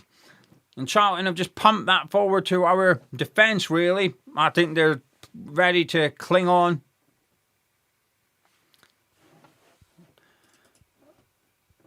Haig, thank you very much. Saying don't let West Ham ruin your weekend. Nuno out. Treat Mrs. Gio. Keep the faith. Thank you. I will. And also to GP. I give up until we're top of the table. Bye all. Don't do that. You've got to just... I say keep the faith. You don't have to keep the faith. You've just got to keep suffering. That's the real thing at West Ham. And it's not keep the faith. It's keep suffering. Keep calm. Keep suffering. That's our... That should be our t-shirt. Bowen takes the corner quickly. Solomon. He swings it in. Headed away. I can almost smell an equaliser coming here. Can we smell an equaliser? No. That's the missus cooking scrambled eggs. Anyway, we can continue. Mackie household food aside. Solomon on the ball. Engels.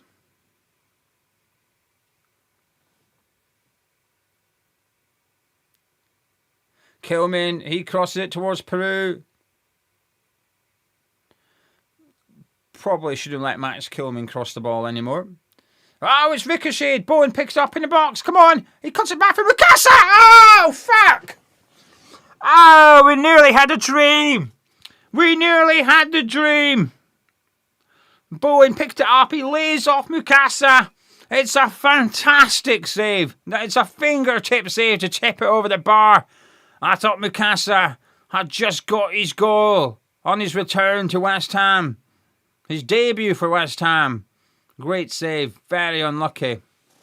Very unlucky. Subs here for Charlton. Shalaba going off.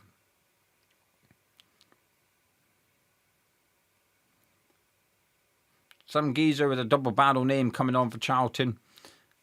Carlin Grant also going off. 13 minutes to go. West Ham got a corner. Engels going out to take it.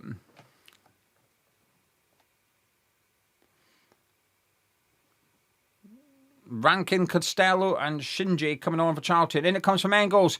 Punched away. Cleared away. Out for a throw into West Ham. Just take it quick. Give it to Hermansen. Solomon's going to take it. Gives it to Veltman. We need to move the ball quick. He gives it to Solomon. This is good. Up. Charlton are retreating. Solomon on the ball. Walker Peters out to Bowen, who I think has had a really good second half personally. I think Bowen's had a good second half. Much more direct.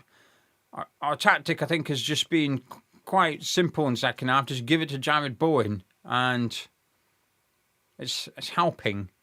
He's taken a throw in himself to Piroe, but he couldn't find Bowen. He's been pumped away by Charlton. Hermansen will bring it down just inside the West Ham half.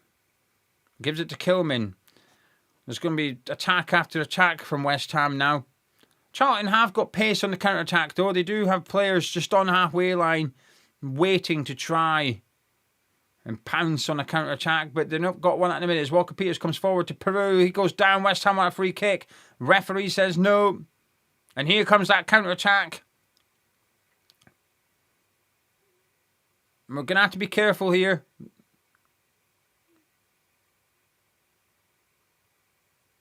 He goes past Veltman, and that's great play. Great play by Joel Veltman. He's just stood his attacker up and just ushered him off the pitch and the ball out for a goal kick. Good defending. Mukasa on the ball for West Ham. Deep in our half as he just travels forward with it. This is what we need. Players are just going to get on the ball and just bring it upfield. Gives it to Orford, who's made a difference in the second half. I think his passing's been good. His pass to Bowen that led to our goal was excellent, I think. Bowen, pass one, pass two. Great play by Jared Bowen. Pass three. It's Bowen! Oh! That would have been some goal. That would have been some goal. 2-on-3 player. He skipped between two of them. Came up against Connor Coventry. Skipped past him. And his effort went over the bar. Unlucky from Jared Bowen. Engels does really well to block Connor Coventry.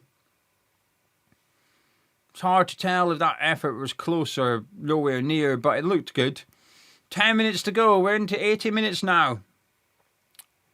Solomon on the ball for West Ham. Bowen in space out on that right. Charlton are very narrow. We need to get that ball out to the right-hand side again. Bowen's unmarked at current as we're coming down the left with Max Kilman. Orford on the ball. I think he thought about it for Bowen, but he went to Veltman to Walker Peters. And he gives it to Jared Bowen. Bell pressing him. He's getting close to him now. And that's a lovely ball by Bowen for Engels. Can't bring it down. Ty does. Penalty! Penalty, surely! He's got the yellow card out. I think he's giving it to Tatty for a dive. He's just booked Tatty for diving. Let's have a look. It hit Engels. Tatty gets there first and goes down. It is a dive. It's a massive dive. Yeah, that's good refereeing. Really good refereeing, that. It's pathetic from Tatty. The Charlton player goes to kick out and doesn't. He stops. And Tati, obviously anticipating there's contact coming, he just flung himself to the deck. It was a blatant dive. Real time, I thought he got kicked. It looked like a natural... I mean, it was quite a good dive. It was a very natural fall, but it was a blatant dive. Fair play to the referee. He's called that correct. And for anyone that watched the breakfast show, hopefully I've won you a few quid. My tip of the day was Tati yellow card at 11-2. So hopefully a few people have made a few quid off the back of that. Probably not. But if anyone done the bet, you're welcome. Admittedly, I didn't think it would be for diving. Jared Bowen up against Bell. Bowen puts the cross in. Tati at the back post. And he shouldn't be shooting there. What's he doing? It's so narrow. The angle is so narrow for Tati. He has to put that back across the face of the goal. Mukasa is making a move. Piroe's making a move. They're waiting for Tati to put it back across the face of the goal. But he's just tried to score from a very tight angle into the side netting. Terrible. Kelman on the ball for West Ham now. Goes back to Hermansen, who takes a touch, and he's under pressure here. Clears it. He makes it look comfortable, but it's not comfortable for me watching. Charlton come again. Campbell's offside. He knows it, so he just lets the ball run through to Hermansen, who gives it straight to Walker Peters, who gives it back to him for some reason. But we continue.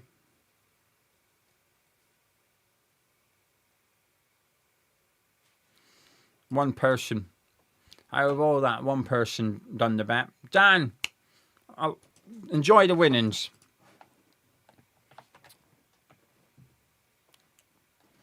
I'll be back on Tuesday. See if there's any more value to be had. Veltman out to Walker Peters. On the right. Give it to Bowen. Bowen's been brilliant in the second half. There we go. Out to Bowen. He's taking Bell on every time. He does it again. In it comes towards Mukasa, but he can't quite get there. Solomon picks it up at the back post. Orford wants it. He crosses it back towards Tati. Headed away. Engels lets it bounce, which is always risky, but he finds it to Walker Peters, who's fouled. That's a big guy. That guy up front for Charlton's massive. I think it's the double barrel name guy. It might be Rankin, what's his face.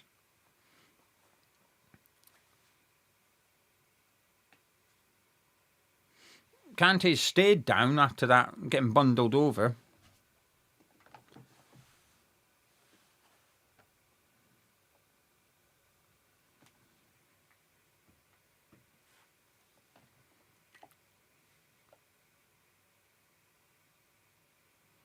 It's not the double barrel geezer's name. Right, we've got 5 minutes of normal time to try and just somehow grab a point from this game. Mukasa out to Solomon, but it's been intercepted by Matt Minara. And he's gone past Mukasa, although the linesman's given a throw in.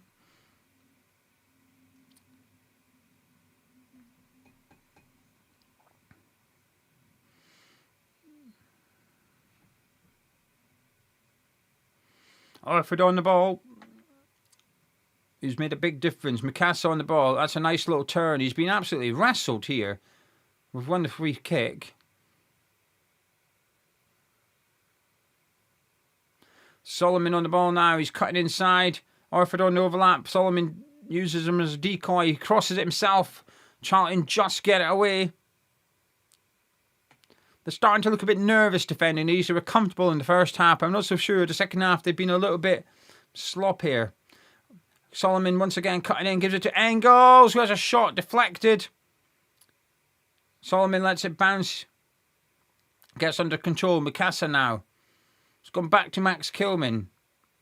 Now Solomon out on this left-hand side. He cuts onto his right. Gives it to Orford, who thought about the shot, but he looks for Piroe, but it's been headed away. Connor Comrie brings it down well. Finds Campbell. Charlton not breaking on this occasion. They're just trying to keep a hold of the ball here. And they just clear it, really. They've just given up with possession there. They didn't really... They're struggling to keep the ball here, Charlton. If there was another 15 minutes in this game, I'd fancy an equaliser, but that clock is running down quick. Kilman out to Solomon. Kilman again. Solomon and Mukasa. They're linking up well, those two.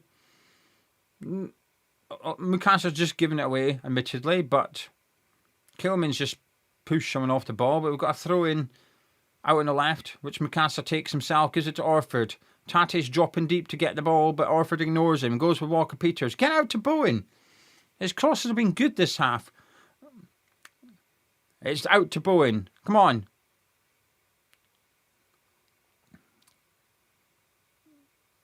Gives it to Walker Peters. Let's come back out to the left-hand side. Solomon, 87 minutes on the clock. Solomon on his right foot. Sends it into Mukasa with a header, but it's a bad header. One of those real loopy ones, and it's out for a goal kick.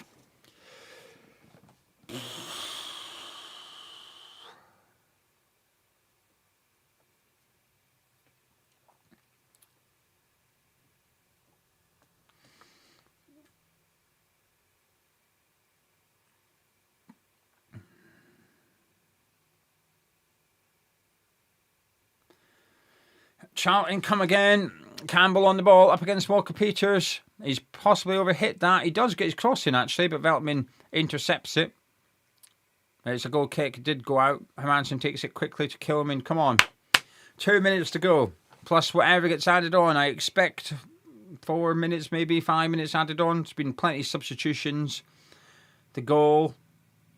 2 goals. Then there's been that handbags we had in the box. Solomon on the left. Gives it to Mukasa. That's a nice pass. Mukasa under pressure. He's kept a hold of it, but there's nowhere for him to go.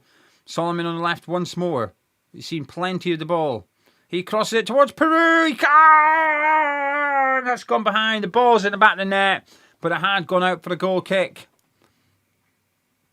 It looked like it'd gone out. The cross came in, and Bowen played it back, and Piroe put it in the back of the net, but the flag had gone up. He's not offside. Yeah, it's gone out. It's a goal kick.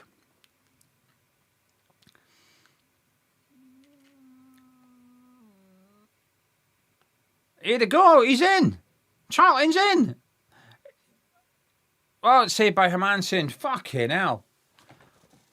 Luckily, that guy's not the quickest guy in the world, but he made Max... My word, they made Max Kilman look like he was retreating. Mukasa comes forward. Orford on the ball. A minute to go. Plus whatever's added on. Solomon on the left. Not a good ball. Engels has not played well at all today. Engels is really... He's been really sloppy out there. Just moments like this where you need a bit of urgency. You need to move the ball, and he's just kicking it out.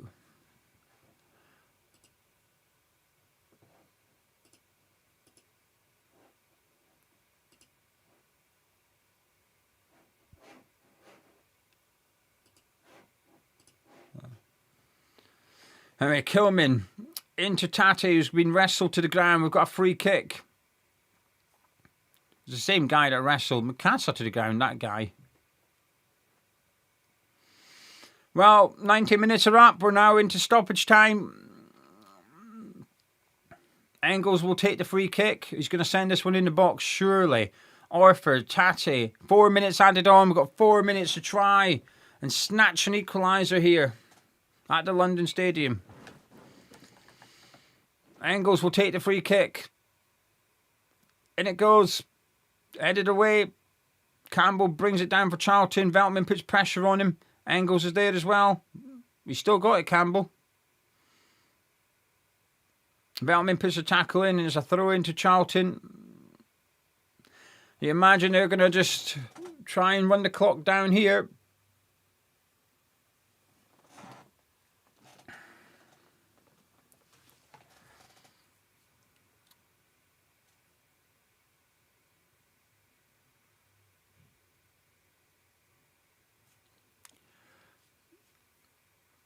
Orford goes long, but it's been headed away.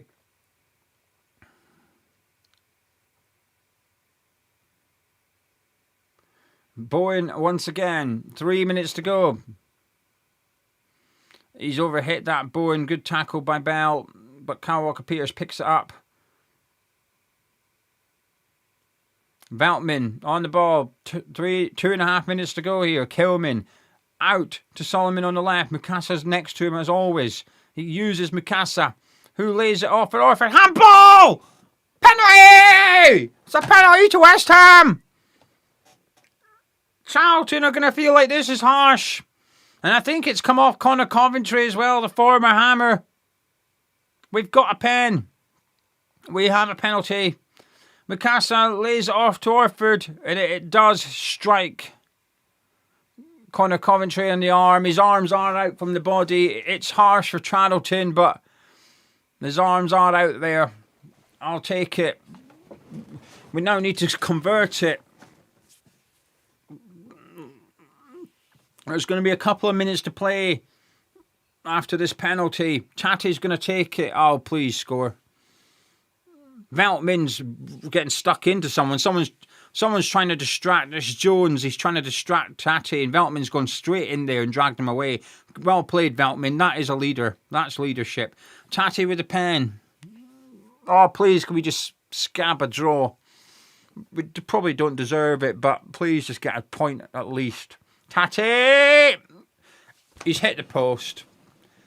I fucking knew he shouldn't have taken it. I would never have let him take it.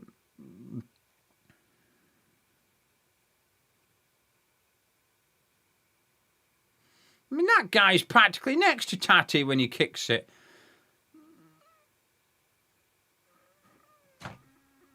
Fuck's sake.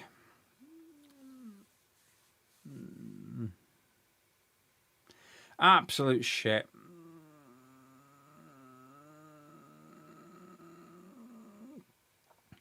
Kilman on the ball.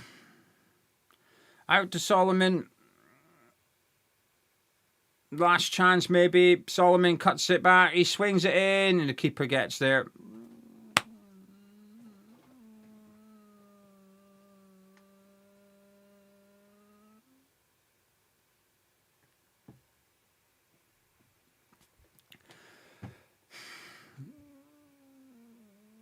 This is fucking shambles. Even our penalty ticket. Why is he taking the pen?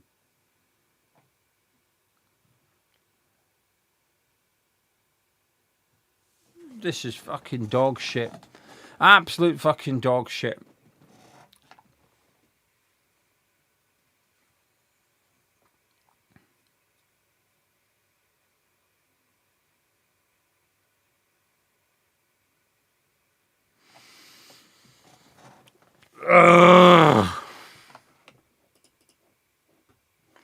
I just want to say thank you to Shane.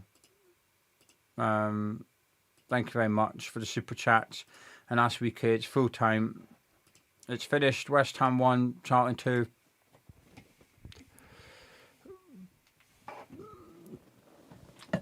One point after 2 games. We've been beaten by Charlton. And you know what? Fair play to them. They deserved it.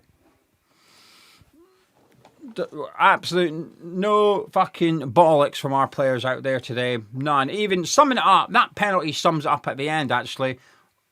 Tatty's taking it for some reason. What the fuck? I'll be live in a minute. If you don't mind sticking around for the review, I would appreciate it a lot. But before you go, please do drop a like on the video. Subscribe if you're new to the channel. If you are new, please do subscribe. And wait around for 2 minutes. I'm live with my review. I'm not fucking happy.